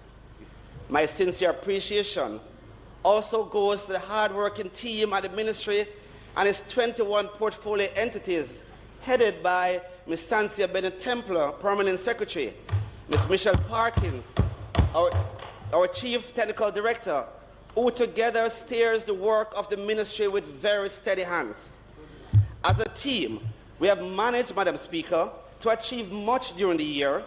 We have executed a range of policies, impactful programs, and activities as we strengthen our responsiveness and resilience. That's right. All right. Good boy. That's it. To our investors, entrepreneurs, local and international partners, the private sector, as well as the ministries, departments, and agencies of government who have partnered with us during the past year, I say thank you on behalf of the 3 million Jamaicans who are beneficiaries of our collaboration. My presence in this Honourable House would not have been possible without the loyal support of my constituents of South East St. Mary, whom I have committed to serve to the best of my ability. They have loaned me to be present in this Honourable House, and I thank them for their understanding and patience.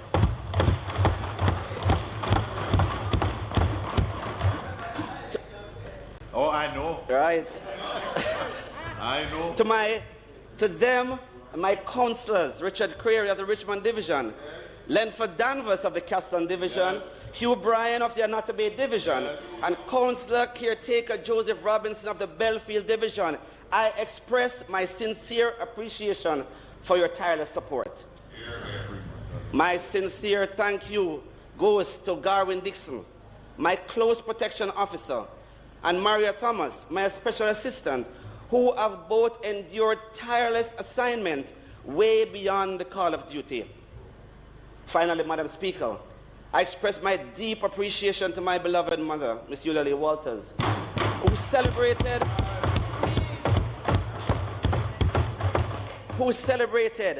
her 93rd birthday just 3 days ago.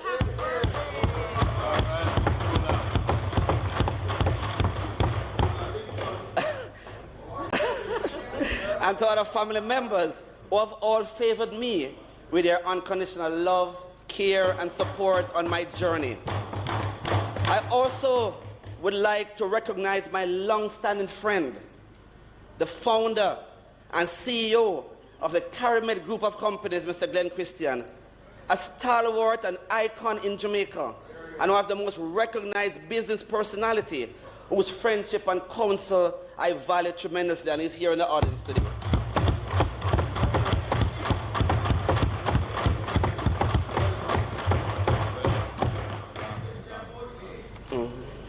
Madam Speaker, the Ministry of Industry, Investment and Commerce supports several critical growth-inducing sectors of the economy and remains one of the drivers of industrial development in manufacturing and service sector.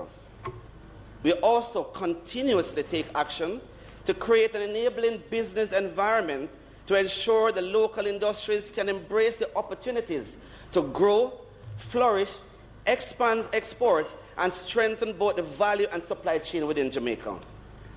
Consequently, Madam Speaker, during the 2021-22 financial year, our strategic priorities, policies, and programs and key initiatives were deliberately geared to grow manufacturing, investment, services, commerce, and trade as we recover and reset.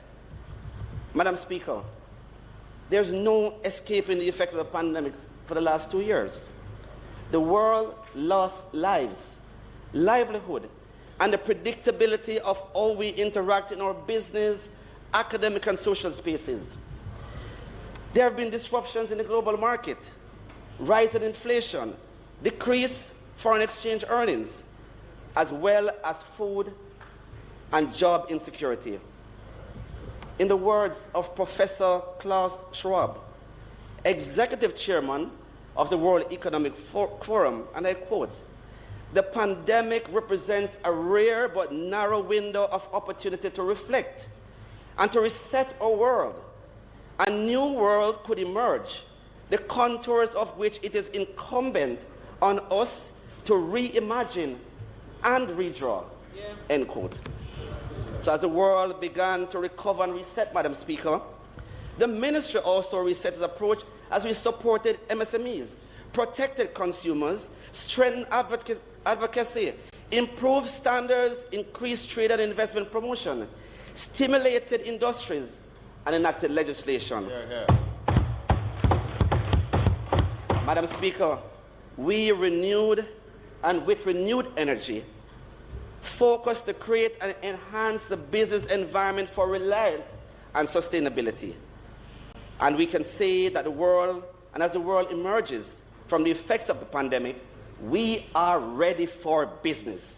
That's right. Madam Speaker, my presentation this afternoon in the Honourable House will not address the full suite of achievements of the Ministry of Industry, Investment and Commerce or all our future programs, as the Honourable Minister Auburn Hill will address in greater detail various portfolio matters, including a clear focus on export to produce economic growth, accreditation, medical cannabis, local and foreign investment promotions, and the ease of doing business, the value of intellectual property, the special economic zone ecosystem, and the international financial and business services when he speaks in the nation debate in the Senate. Madam Speaker, I turn to a very important sector, which is supporting the micro, small, and medium-sized enterprise. I must again highlight the importance of a sector that continues to make significant contribution to national development. That is the micro, small, and medium-sized enterprise, commonly known as MSMEs. MSMEs are important drivers of the economy, equity in income distribution, and sustained economic and social development in Jamaica. Collectively, they play a significant role in the creation and retention of wealth while generating significant opportunities and providing the much-needed support for our private sector growth and expansion. Madam Speaker, the Ministry and its agencies, primarily the Exim Bank, the JBDC, and JAMPRO, have designed and implemented key initiatives to boost the performance and enhance the competitiveness of our MSMEs. A continued problem of the sector, exacerbated by the COVID-19 pandemic, is the issue of financing. To address financing needs of the sector, Madam Speaker, the government provided $5 billion in the 2021-22 financial year, and we are pleased with a further $13 billion provided in the 22-23 financial year in affordable loans and credit guarantees. The ministry is also playing its part, and in June 2021, the ministry through the Exim Bank launched a special soft loan funds valued at $650 million at an interest rate, Madam Speaker, at an interest rate of 4.75%, the second lowest in the market. To date, $266.7 million have been approved for disbursement to our SMEs to assist them to rebuild, retool, and to expand their business. Madam Speaker, also through the Exim Bank, even more financing valued at approximately $4.2 billion and constituting 433 short and medium-term loans were dispersed to the MSME sectors, including agro-processing, manufacturing, bauxite and aluminum, services, distribution, food and beverage, apparel, and tourism. And at the same time, the Exim Bank continued to provide loan restructuring support and loan rescheduling amounting to approximately $714 million during this fiscal year. So, Madam Speaker, we are making affordable financing available to reset MSME for growth.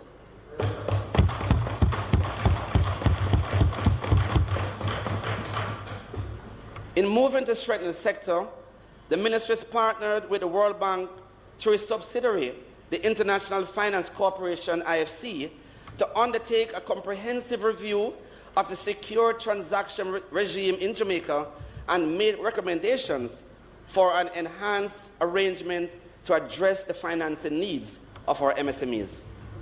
Madam Speaker, I am happy to report that the IFC has presented several operational models to establish a digital secondary market platform which would pave the way for capital providers such as banks to actively use movable assets as collateral for MSME financing.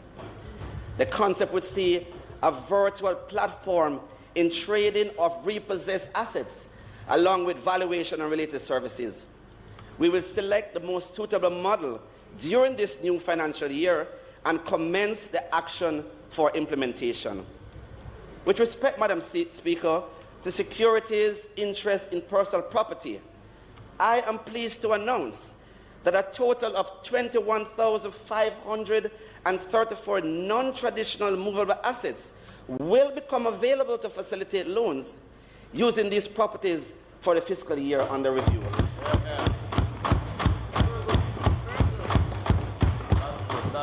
Formalization of business, Madam Speaker, carries significant benefits, such as easier access to capital and the ability to participate in government capacity building program. We thank the International Labour Organization for the support provided through the Jamaica Business Development Corporation, JBDC, in the amount of $10.9 million for the formalizing of operators in the Jamaica Agricultural and Fisheries Project, which successfully, Madam Speaker, formalized 100 farmers and fisher folks and enhanced their business management skills. With the successful completion of this pilot, JCDC, Madam Speaker, stands ready to expand the program in Jamaica to work with the ILO and to implement a similar program across the region. So, Madam Speaker, through capacity building support program provided by JBDC, 155 MSMEs were able to access funding in the amount of $95.8 million through grants, lines of credit, and the Development Bank of Jamaica technical vouchers of assistance and the Go Digital program. Madam Speaker, the JBDC is well advanced in implementing the Essential Oil Incubator, which will provide manufacturing capacity and position Jamaica to tap into the growing lucrative industry. During the financial year 2021-22, the JBDC built out the facility, procured equipment to fully establish a 2,800 square foot incubator. Market research has been completed to identify the essential oils that will be produced. Additionally, Madam Speaker, we have engaged the supporting partners and stakeholders to finalize the project component and to ensure the success of this incubator. The incubator, Madam Speaker, will be operationalized in the second quarter of this fiscal year.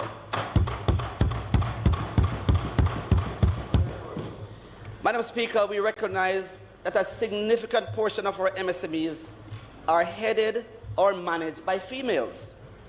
And we are moving to address the long-standing and unique challenges faced by our women-owned business in Jamaica.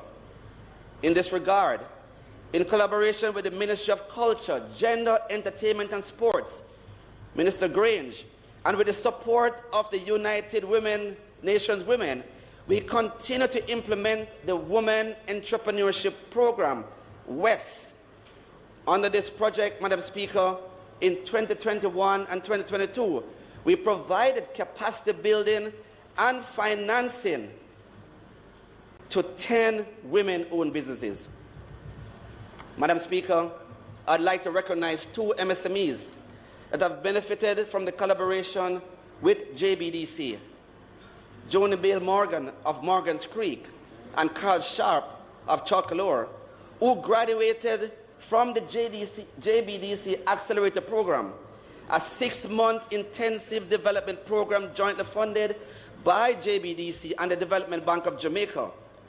Both are relatively new business owners. One, a young female entrepreneur, and the other, a retired engineer, whose businesses have grown way beyond, Madam Speaker, their own expectation with the assistance of JBDC, despite the challenges of the economic condition over the last 2 years, and who exhibit the talent, innovation, and resilience of the Jamaican people.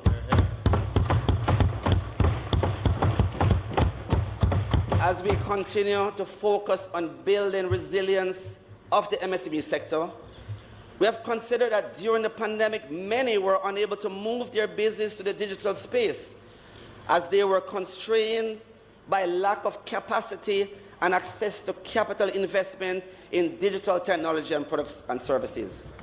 With this in mind, Madam Speaker, the Ministry has engaged the European Union delegation to Jamaica and the Planning Institute of Jamaica to design a digital transformation support program for MSMEs.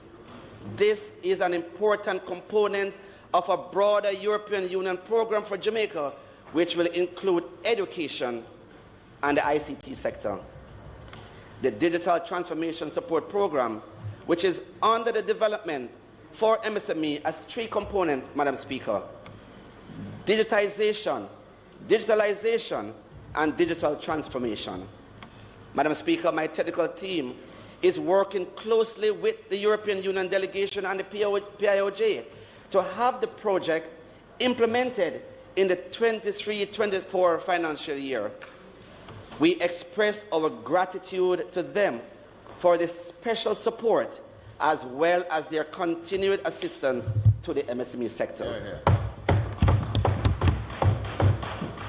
Madam Speaker, the Ministry continues to capitalize on digitalization as a key tool to facilitate trade. As such, we continue in our efforts to provide fully automated services that will enable a single portal for access to the service of all our cross-border regulatory agencies. I am pleased, Madam Speaker, to report, with respect to the Jamaica Single Window for Trade JISTV to date, 4 agencies have been fully onboarded to the platform.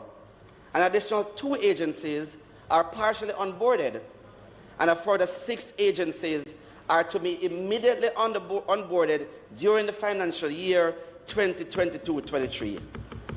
Since transaction commenced on the JISTV platform, Madam Speaker, over 62,000 applications have been processed. Of this amount, 36,000 or 58% were processed during this fiscal year 2021-2022. The Jamaica Information Portal, JTIP, has become one of the primary tools through which we can disseminate transparent and predictable trade information. Since its launch in 2019, Madam Speaker, visitors to the site have grown to over 13,000 per year. And as of April 22, 34,500 users from 179 countries have in fact visited this site. Madam Speaker, to date, 4,082 certificates of origin have been issued by the Trade Board Limited as a part of Jamaica's push for ease of doing business. The application and issuance of certificate of origin has been transferred to the digital space. This will allow traders and exporters to benefit from application and use of electronic certificates. With the approval of CARICOM Custom Committee on January 1st, 2022, the Trade Board launched a 3-month pilot to use these electronic certificates and is now in an extension phase of that pilot. Madam Speaker, we are improving the ease of doing business to enhance the efficiency and productivity in Jamaica.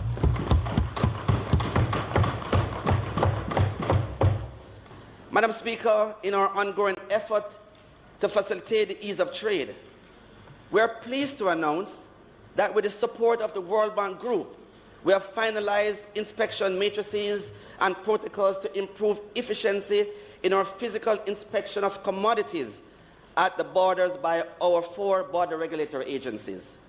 These entities have signed memoranda of understanding to permit these border regulatory agencies to share inspection responsibilities. Madam Speaker, this will result in a reduction in time and costs for border and documentary compliance for trade, and ultimately will facilitate greater efficiency at the borders for both our regulators and our traders. Yeah, yeah.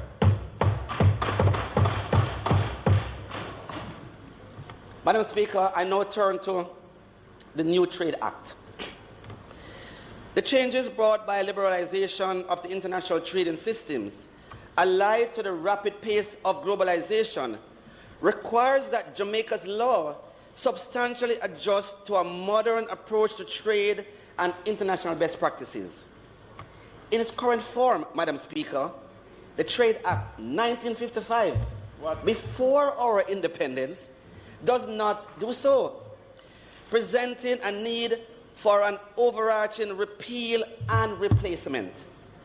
So as we build the resilience for trade and export, Madam Speaker, the Ministry will undertake a review of the existing legislation and its repeal and replacement.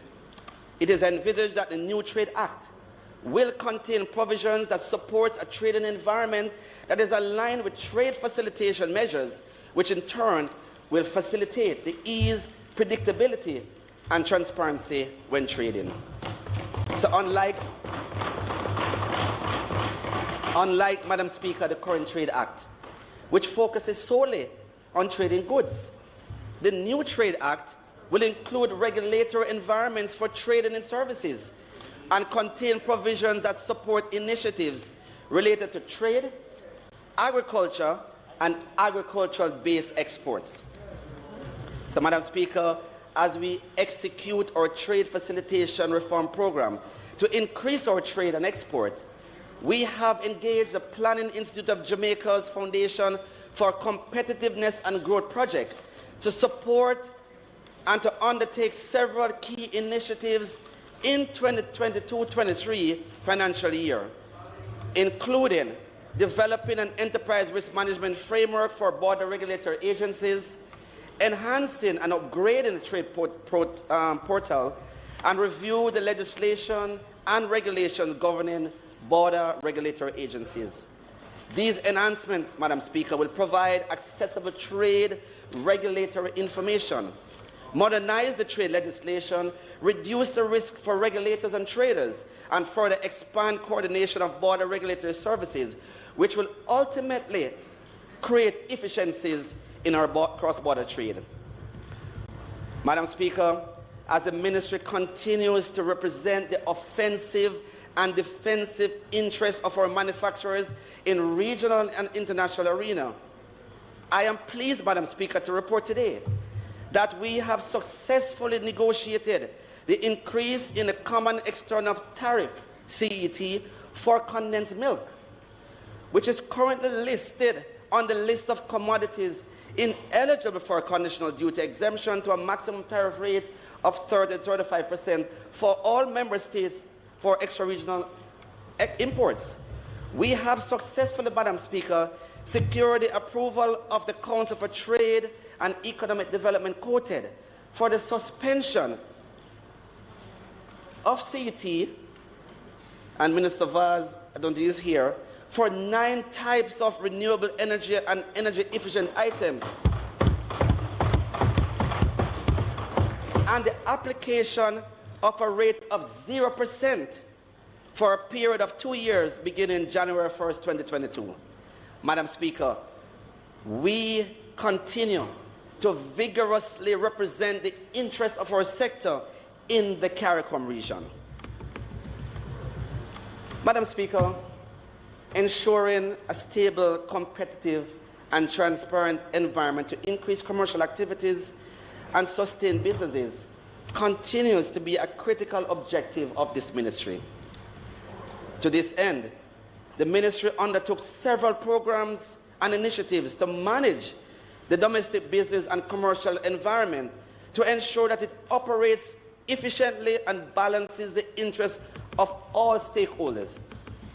One such initiative, Madam Speaker, is the establishment of the National Quality Policy Council, which I chair, to advance implementation of the national quality policy, which will position Jamaica as a standard-led, market-driven economy supported by a culture of quality to achieve global competitiveness and consumer protection.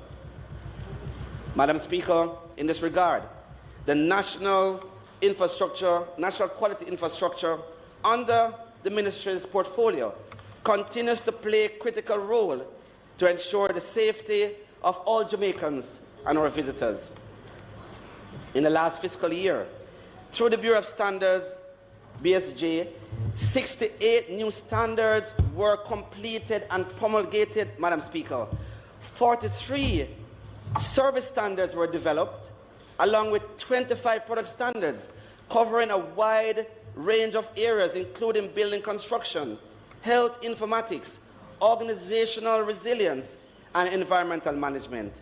Madam Speaker, critical amongst the standards launched were the revised standards for all our concrete blocks and ready-mix cement, 2 standards for transportable gas containers for inspection, retesting, and use of transportable containers. Yes. And with a focus on agribusiness, Madam Speaker, in the 22-23 financial year, the Bureau of Standards will provide critical support to cannabis, castor beans, bamboo, hot pepper, cassava, through product testing, standard development, calibration, training, research, and profile development, capacity building, and value chain development. That's right.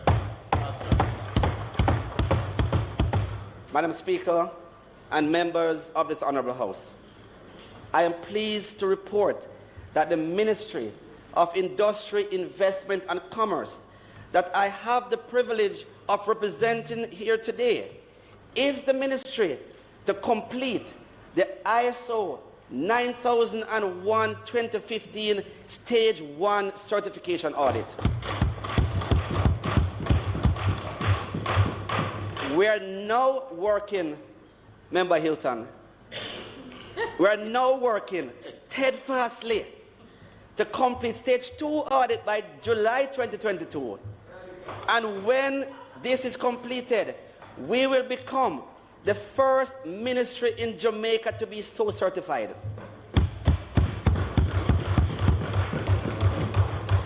We are going, Madam Speaker, where no other ministry in Jamaica has gone before. Amen. It's done. As the ministry mandates, as the ministry mandated to lead the charge for certification among public sector bodies. To date, the ministry has supported the certification of 19 public sector agencies. An additional 7 entities have completed stage 1 and 2 certification audits. A further 8 entities have started and have completed stage 1 certification audit and are preparing for stage 2 audit. 9 other entities are at various stages of implementation of the standards, and we are preparing for standard 1 audit. These 15 agencies should attain ISO 9015 certification in the 2022 financial year. Madam Speaker, this government, led by the Most Honorable Andrew Holness, is leading the way in certification.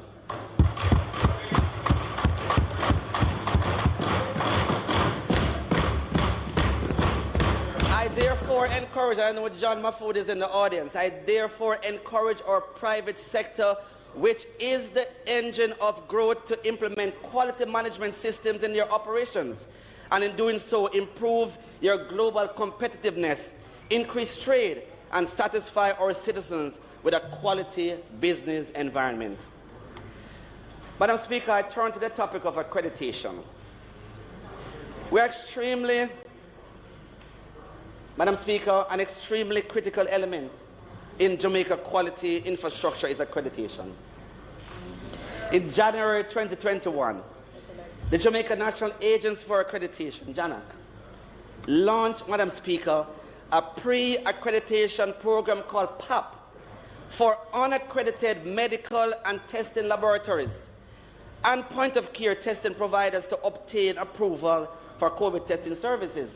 But, Madam Speaker, this is a signature accomplishment led by this ministry, as this is the first locally adapted program designed by JANAC, the first, enabling entities to be added to the government's published list of COVID testing providers whilst they transition towards full accreditation.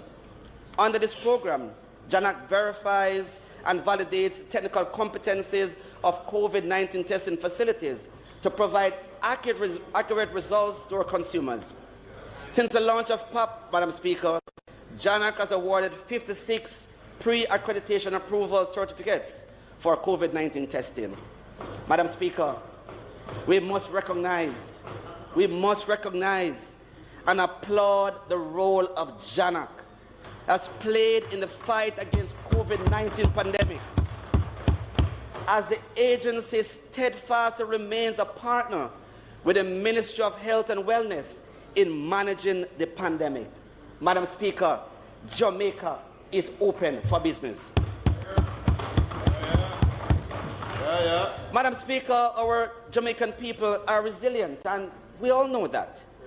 In a year when this country, like the rest of the world, still grapples with the COVID-19 pandemic, the Company Office of Jamaica reported an increase in the number of companies registering business names and an increase in the number of registering companies. During the financial year under review, the COJ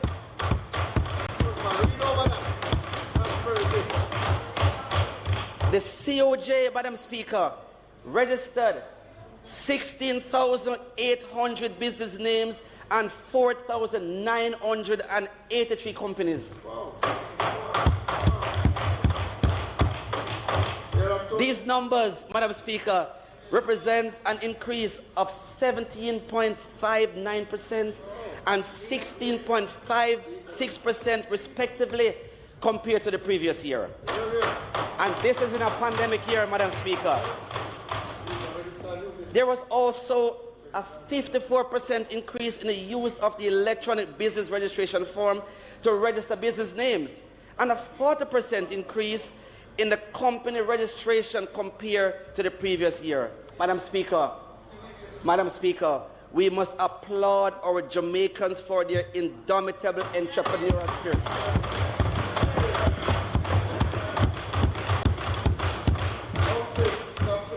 During the financial year, Madam Speaker, the Ministry and several agencies on our portfolio maintained focus on consumer protection and empowerment. The Food Storage and Prevention of Infestation Division continue to ensure the safety and wholesomeness of our food, feed, entering commerce. To this end, the division conducted 12,559 inspections, Madam Speaker, and 647 disinfestation operations, and executed 3,647 laboratory analyses. In its continued thrust, Madam Speaker, to ensure health and safety of Jamaicans, the National Compliance and Regulatory Authority conducted 6,276 inspections on our ports of entry and in markets and importers' warehouses. A total of 9,199 weight and measuring devices used in trades were verified for accuracy. So during the financial year, the value of goods withdrawn from sale by NCRA for consumer protection, Madam Speaker, amounted to approximately $10 million. We recall fans that were a safety hazard and detained and withdrew from sale 68,700 substandard concrete blocks and over 13,000 liters of substandard petroleum products valued at more than $2 million. In collaboration with the NCRA, Madam Speaker, the BSJ established the Energy Efficiency and Labeling Program to test appliances and generate efficiency labels to assist the consuming public in realizing the benefits of energy efficiency. This is largely possible, Madam Speaker, due to the BSJ newly minted Energy Efficiency Laboratory, which I am extremely proud to report, Madam Speaker, has been designated, my colleagues, designated a Center of Excellence in the CARICOM region. Jamaica, Madam Speaker, is therefore open for business. The Consumer Affairs Commission continues its consumer awareness and activities, and during the financial year conducted 51 price surveys examining groceries, agricultural and petroleum products, hardware items, school textbooks, banking fees, sanitation, hygiene products, as well as approved sites for COVID testing, Madam Speaker. The CAC fulfilled its responsibilities to increase consumer awareness during the financial year by directly sensitizing more than 38,000 consumers. And in continuing its strong advocacy for consumer protection, Madam Speaker, the Consumer Affairs Commission handled 1,695 complaints and resolved 1,361, resulting in a resolution rate of greater than 80%. The Commission, Madam Speaker, was able to secure nearly $16 million in compensation and refund on behalf of aggrieved consumers. I am pleased to report to Madam Speaker that beyond the performance of the CAC Protection Tribunal, they adjudicated a case and awarded $7.6 million to the consumer, the largest ever compensation granted by the tribunal. We are protecting consumer, Madam Speaker. Significant efforts was maintained and encouraged competition in the provision of goods and services, Madam Speaker, during the year under review. In this regard, the Fair Trading Commission resolved 80% of the anti-competitive cases and accrued more than $6.3 billion in benefits from market investigation. Madam Speaker, we are ensuring the safety of our consumers. Hear, hear. Madam Speaker, I turn now to the topic of investment promotion. Jamaica remains ready for business, and in keeping with our investment promotion objectives, we continue to embark on targeted initiatives to increase investment. for the fiscal year ending March 31st, 2022, JAMPRO, our investment promotion arm, facilitated the start of 42 investment projects across sectors, 23 of which were new projects by local and international investors, and 19 were expansion projects from existing investors. Madam Speaker, I am proud to say Jamaica is open for business. Madam Speaker, Minister Hill will present more details of JAMPRO's investment and trade promotion activities and plans when he speaks in the Senate. I now turn to an important conference. Madam Speaker, as a part of our investment promotion strategy, Jamaica will host the World Free Zone Organization's 8th Annual International Conference and Exhibition from June the 13th to the 17th of 2022 at the Montego Bay Conference Center. This, Madam Speaker, is a significant event, as it will be the first time that this conference will be hosted in the Caribbean. It will also be the largest event to be held in Jamaica since the start of the pandemic. And we expect approximately 700 visitors to be in Jamaica for 4 days of conference and exhibition. The conference, Madam Speaker, is a pivotal opportunity for Jamaica to showcase the country as an ideal location for special economic zone investments, and we anticipate a significant injection to our tourism destination recovery plan. Madam Speaker, in partnership with the world, we are building a strong, resilient, and prosperous country. Madam Speaker, during the financial year, the Ministry focused on developing and sustaining global competitive industry structures. Yes. The cannabis industry continues to play a key part in the development, given its significant cultural significance to Jamaica, Madam Speaker, and the potential to contribute significantly to the Jamaican economy. So in moving to reset cannabis industry in June 2021, the Ministry established a Cannabis Development Task Force, which I chair. Yes. This task force will shortly present recommended national policies and strategies for a viable and sustainable medical cannabis industry. That's right.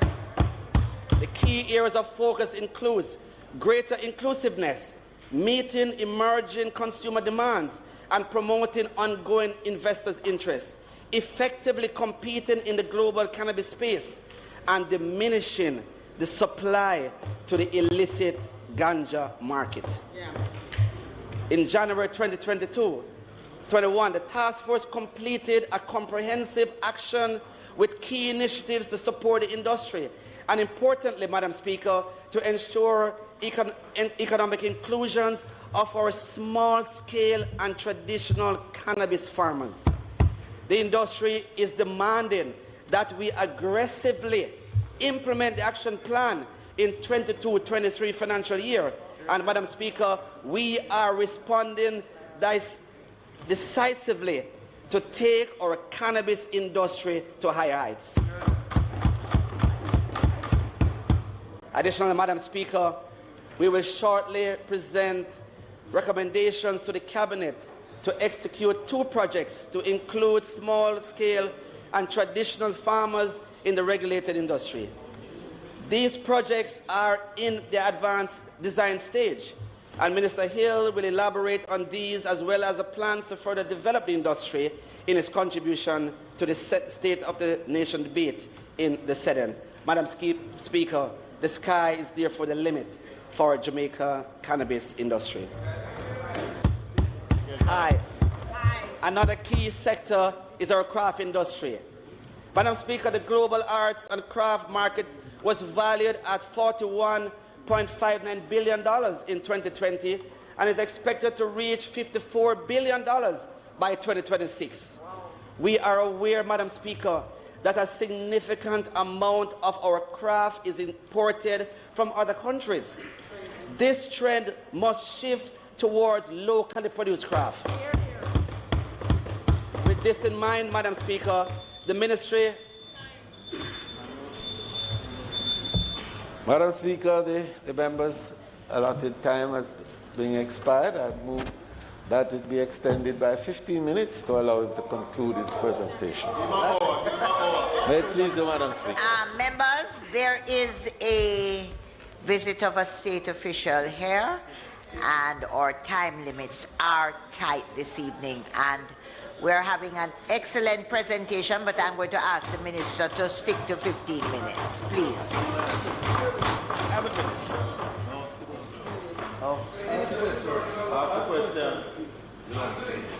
Those in favor? Aye. Those against? Minister, you may use the last 15 minutes as wisely as you can. Thank you very much, Madam Speaker. And thank you to my colleagues as well. Madam Speaker, last year we announced that we are placing particular emphasis on bamboo as a versatile, environmentally friendly commodity with considerable global potential. To this end, the Ministry continues to work towards establishing a bamboo industrial demonstration facility with funding for the project provided through a bilateral partnership between the People's Republic of China and the Government of Jamaica. We expect, Madam Speaker, to have full project approval by August 2022. This facility, Madam Speaker, will be the first of its kind in the Caribbean. And you have a lot of bamboo. And it will right. be Southeast St. Mary. And West Rural. Madam Speaker, as we work to increase support to the bamboo industry, we have engaged the Ministry, Minister Charles, Ministry of Agriculture and Fisheries, to recognize bamboo as an industrial crop under the Agriculture Produce Act. This will allow, Madam Speaker, for the provision of technical support and extension services for this critical new industrial crop. So, Madam Speaker, the manufacturing sector is the largest of the goods-producing sector with significant growth potential for Jamaica. And John knows that. Domestic export earning increased, Madam Speaker, by 10% in 2021 to $1.28 billion. The increase was due to a rise in export from manufacturing and agriculture industries, with manufacturing, and listen to this number, Madam Speaker, manufacturing increasing by 30.8%. That's good.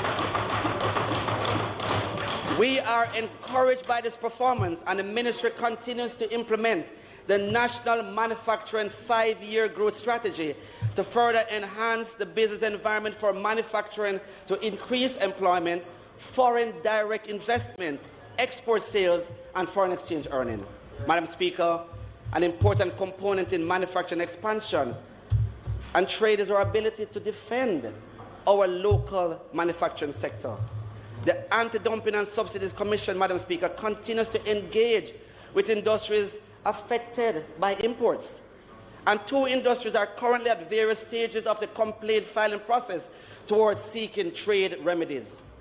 The Ministry also supported manufacturing by processing, Madam Speaker, 6-to-1 requests for suspension of CET to allow for temporary derogation from applicable rates of duty on inputs for the manufacturing sector for goods valued at more than $490 million. Madam Speaker, we also facilitated inter-regional trade with CARICOM by processing 31 safeguard requests for the manufacturing sector to use extra-regional material in the manufacturing processes and for exports of finished products to CARICOM territories without being subjected to the import duties and under restriction. To the CARICOM Community Secretariat, Madam Speaker, the region is undertaking a comprehensive review of the CET and CARICOM rules of origin to ensure that these trade instruments are modernized to meet the realities of current regional and international trade. My ministry, Madam Speaker, continues to work with our private sector and our public sector partners to ensure that our trading interests are represented in this review. Madam Speaker, the team at the Ministry is fully committed and stands ready to work with our private sector to utilize trade instruments to support market access and to increase trade across the region. Another key activity undertaken in the support of the manufacturing sector in the financial year 2021-22 was the continued administration of the Productive Input Relief, commonly known as PIR, for the manufacturing sector to allow for duty-free importation of goods intended for direct use in the manufacturing process. During the financial year, we processed 114 applications, Madam Speaker, and of this amount, 38 represented new applications and 74 were renewals. To date, 568 manufacturers are benefiting from this regime. So, Madam Speaker, we recognize the dynamic nature of our manufacturing, that it requires continuous revision of our supporting framework. And as such, we will review this incentive arrangement to advance the recommendations to expand the regime to consider technological development and diversification in manufacturing because, Madam Speaker, industry is 4.0 now. Yes. Madam Speaker, as we continue to foster resilience in our industries in the last financial year, we place particular emphasis on creating a robust ecosystem for intellectual property in Jamaica to enable Jamaicans to benefit from their creative works. So under the guidance of the Jamaica Intellectual Property Office, JIPO, Jamaica became party, Madam Speaker, to 3 international treaties in the last financial year. And I know Tony is so happy about this. The Patent Cooperation Treaty related specifically to patents, the Hague Arrangement concerning the International Deposit of Industrial Designs related to designs, and the Madrid Protocol related to trademarks. Oh, the member from West St. Andrew. All right, Gigi.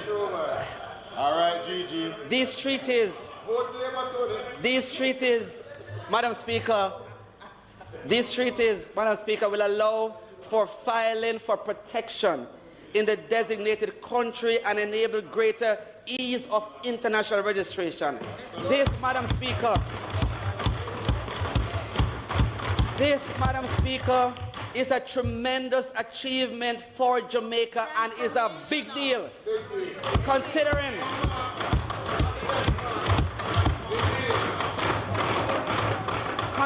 Madam Speaker, this was in the making for 17 years, and we have now finally accomplished this.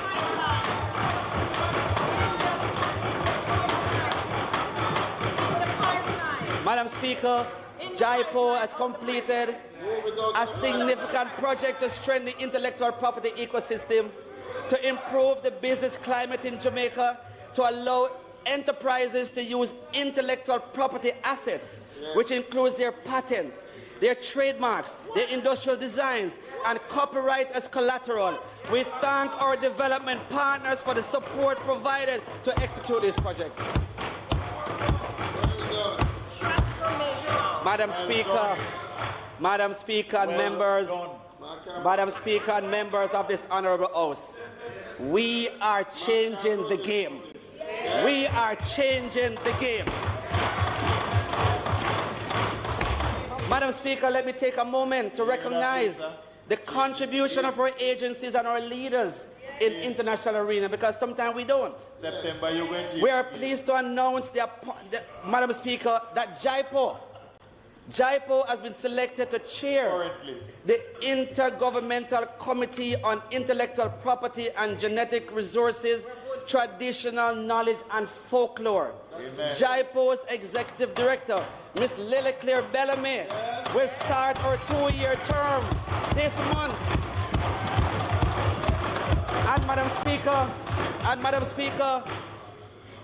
tell us about the folklore again. Madam Speaker, and will be the first female to hold this key position.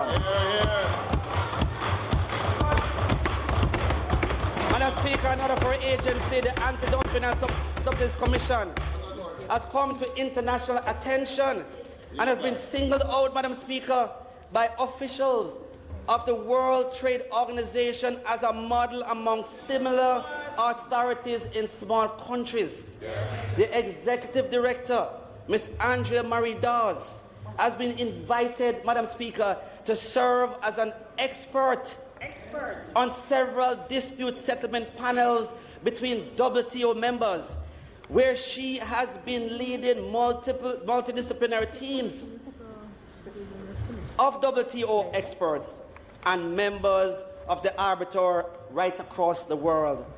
Madam Speaker, we congratulate both these leaders on their appointment, which helps to underscore Jamaica's international reputation for astute and skilled leadership in different sectors. Yes. Taking it to the Commonwealth. So, Madam Speaker, Angela, can we copyright a small match? as the Ministry enhances focus on services, we will undertake the development of the Jamaica National Service Policy and Implementation Plan to provide a cohesive and comprehensive framework to enable Jamaican service providers to participate fully in the CARICOM single market and economy, Madam Speaker.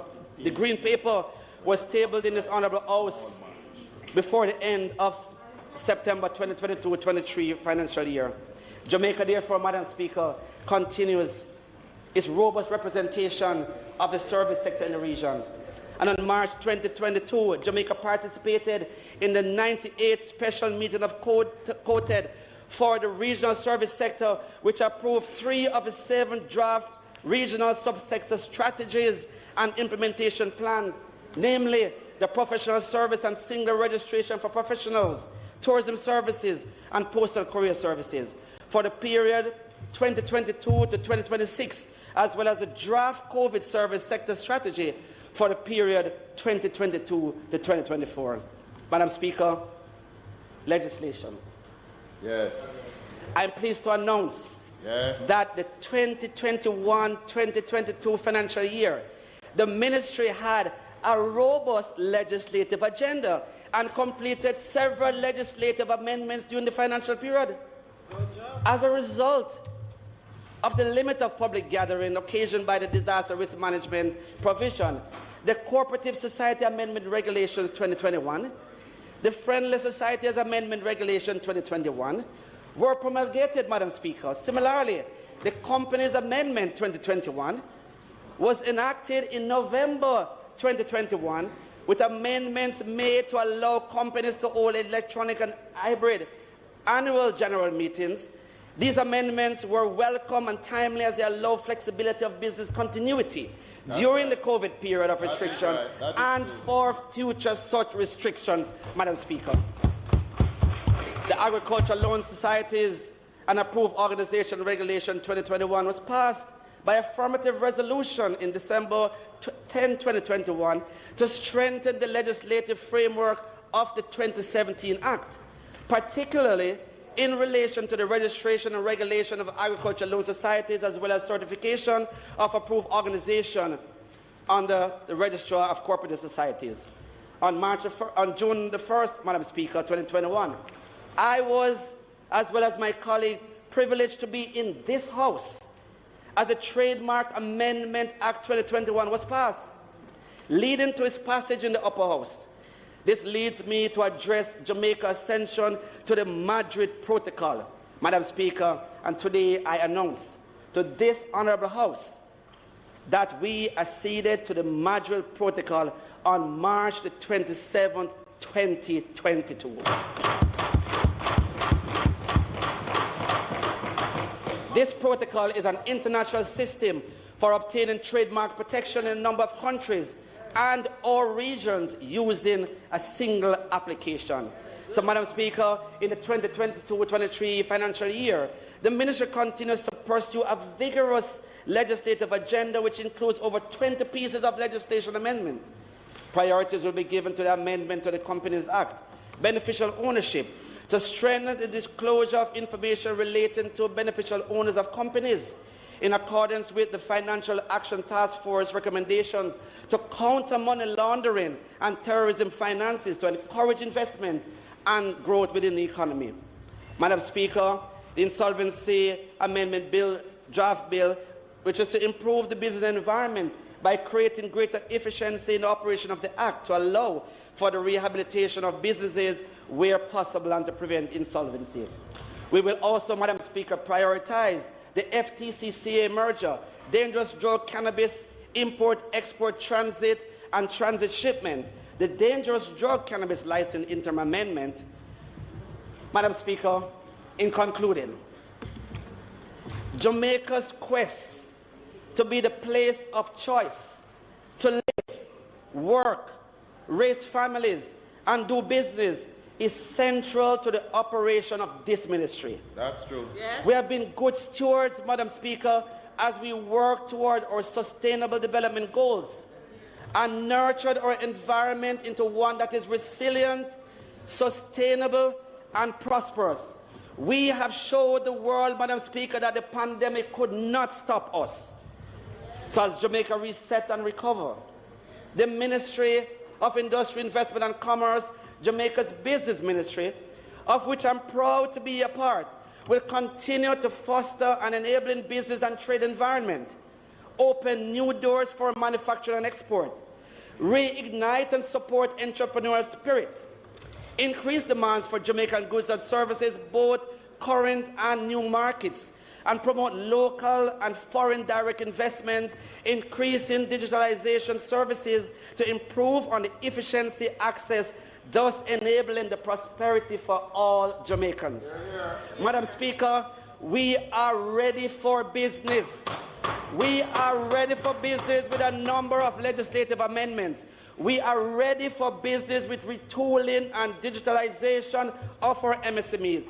Madam Speaker, we are ready for business by attracting quality investment and improving our export markets and developing craft industries and infrastructure.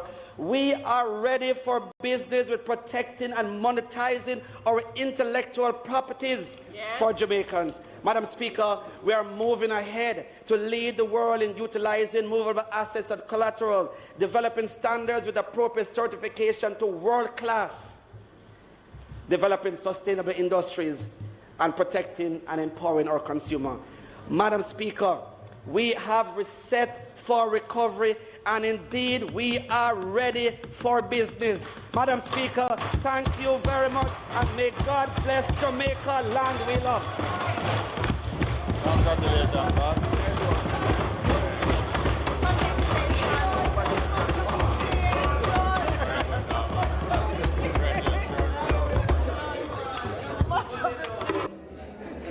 Well done. Well done.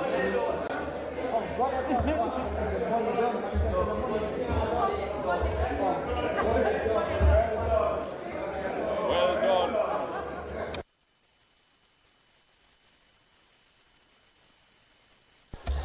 House Leader. Madam.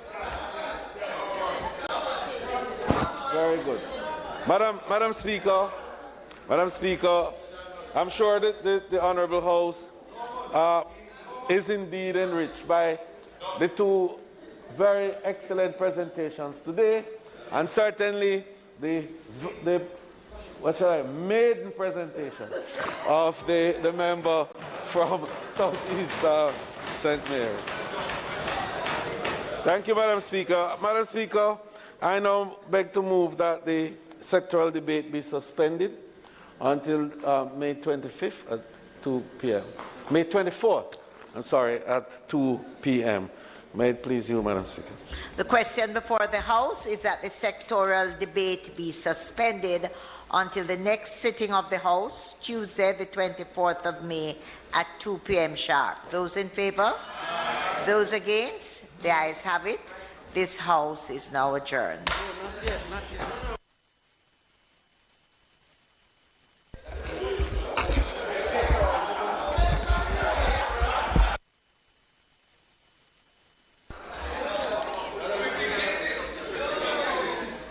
Madam Speaker, I beg to move that this Honourable House be adjourned. It is not intended to do any further business for the day. And Members? consequently, Madam Speaker, I beg to move for the adjournment until Tuesday, May 24th at 2 p.m. at the George William Gordon House. I will make haste slowly. The motion is that the sectoral debate be suspended until next Tuesday, the 24th of May. Those in favor? The ayes have it. The adjournment. I am asking members, the question is that the House do now adjourn until next Tuesday, 2 p.m., the 24th of May. Those in favor? Those against? The ayes have it. This House is now adjourned until Tuesday, the 24th. And members, please be reminded that Monday, the 23rd, is Labor Day. All members of the House be notified of Monday, the 23rd, Labor Day.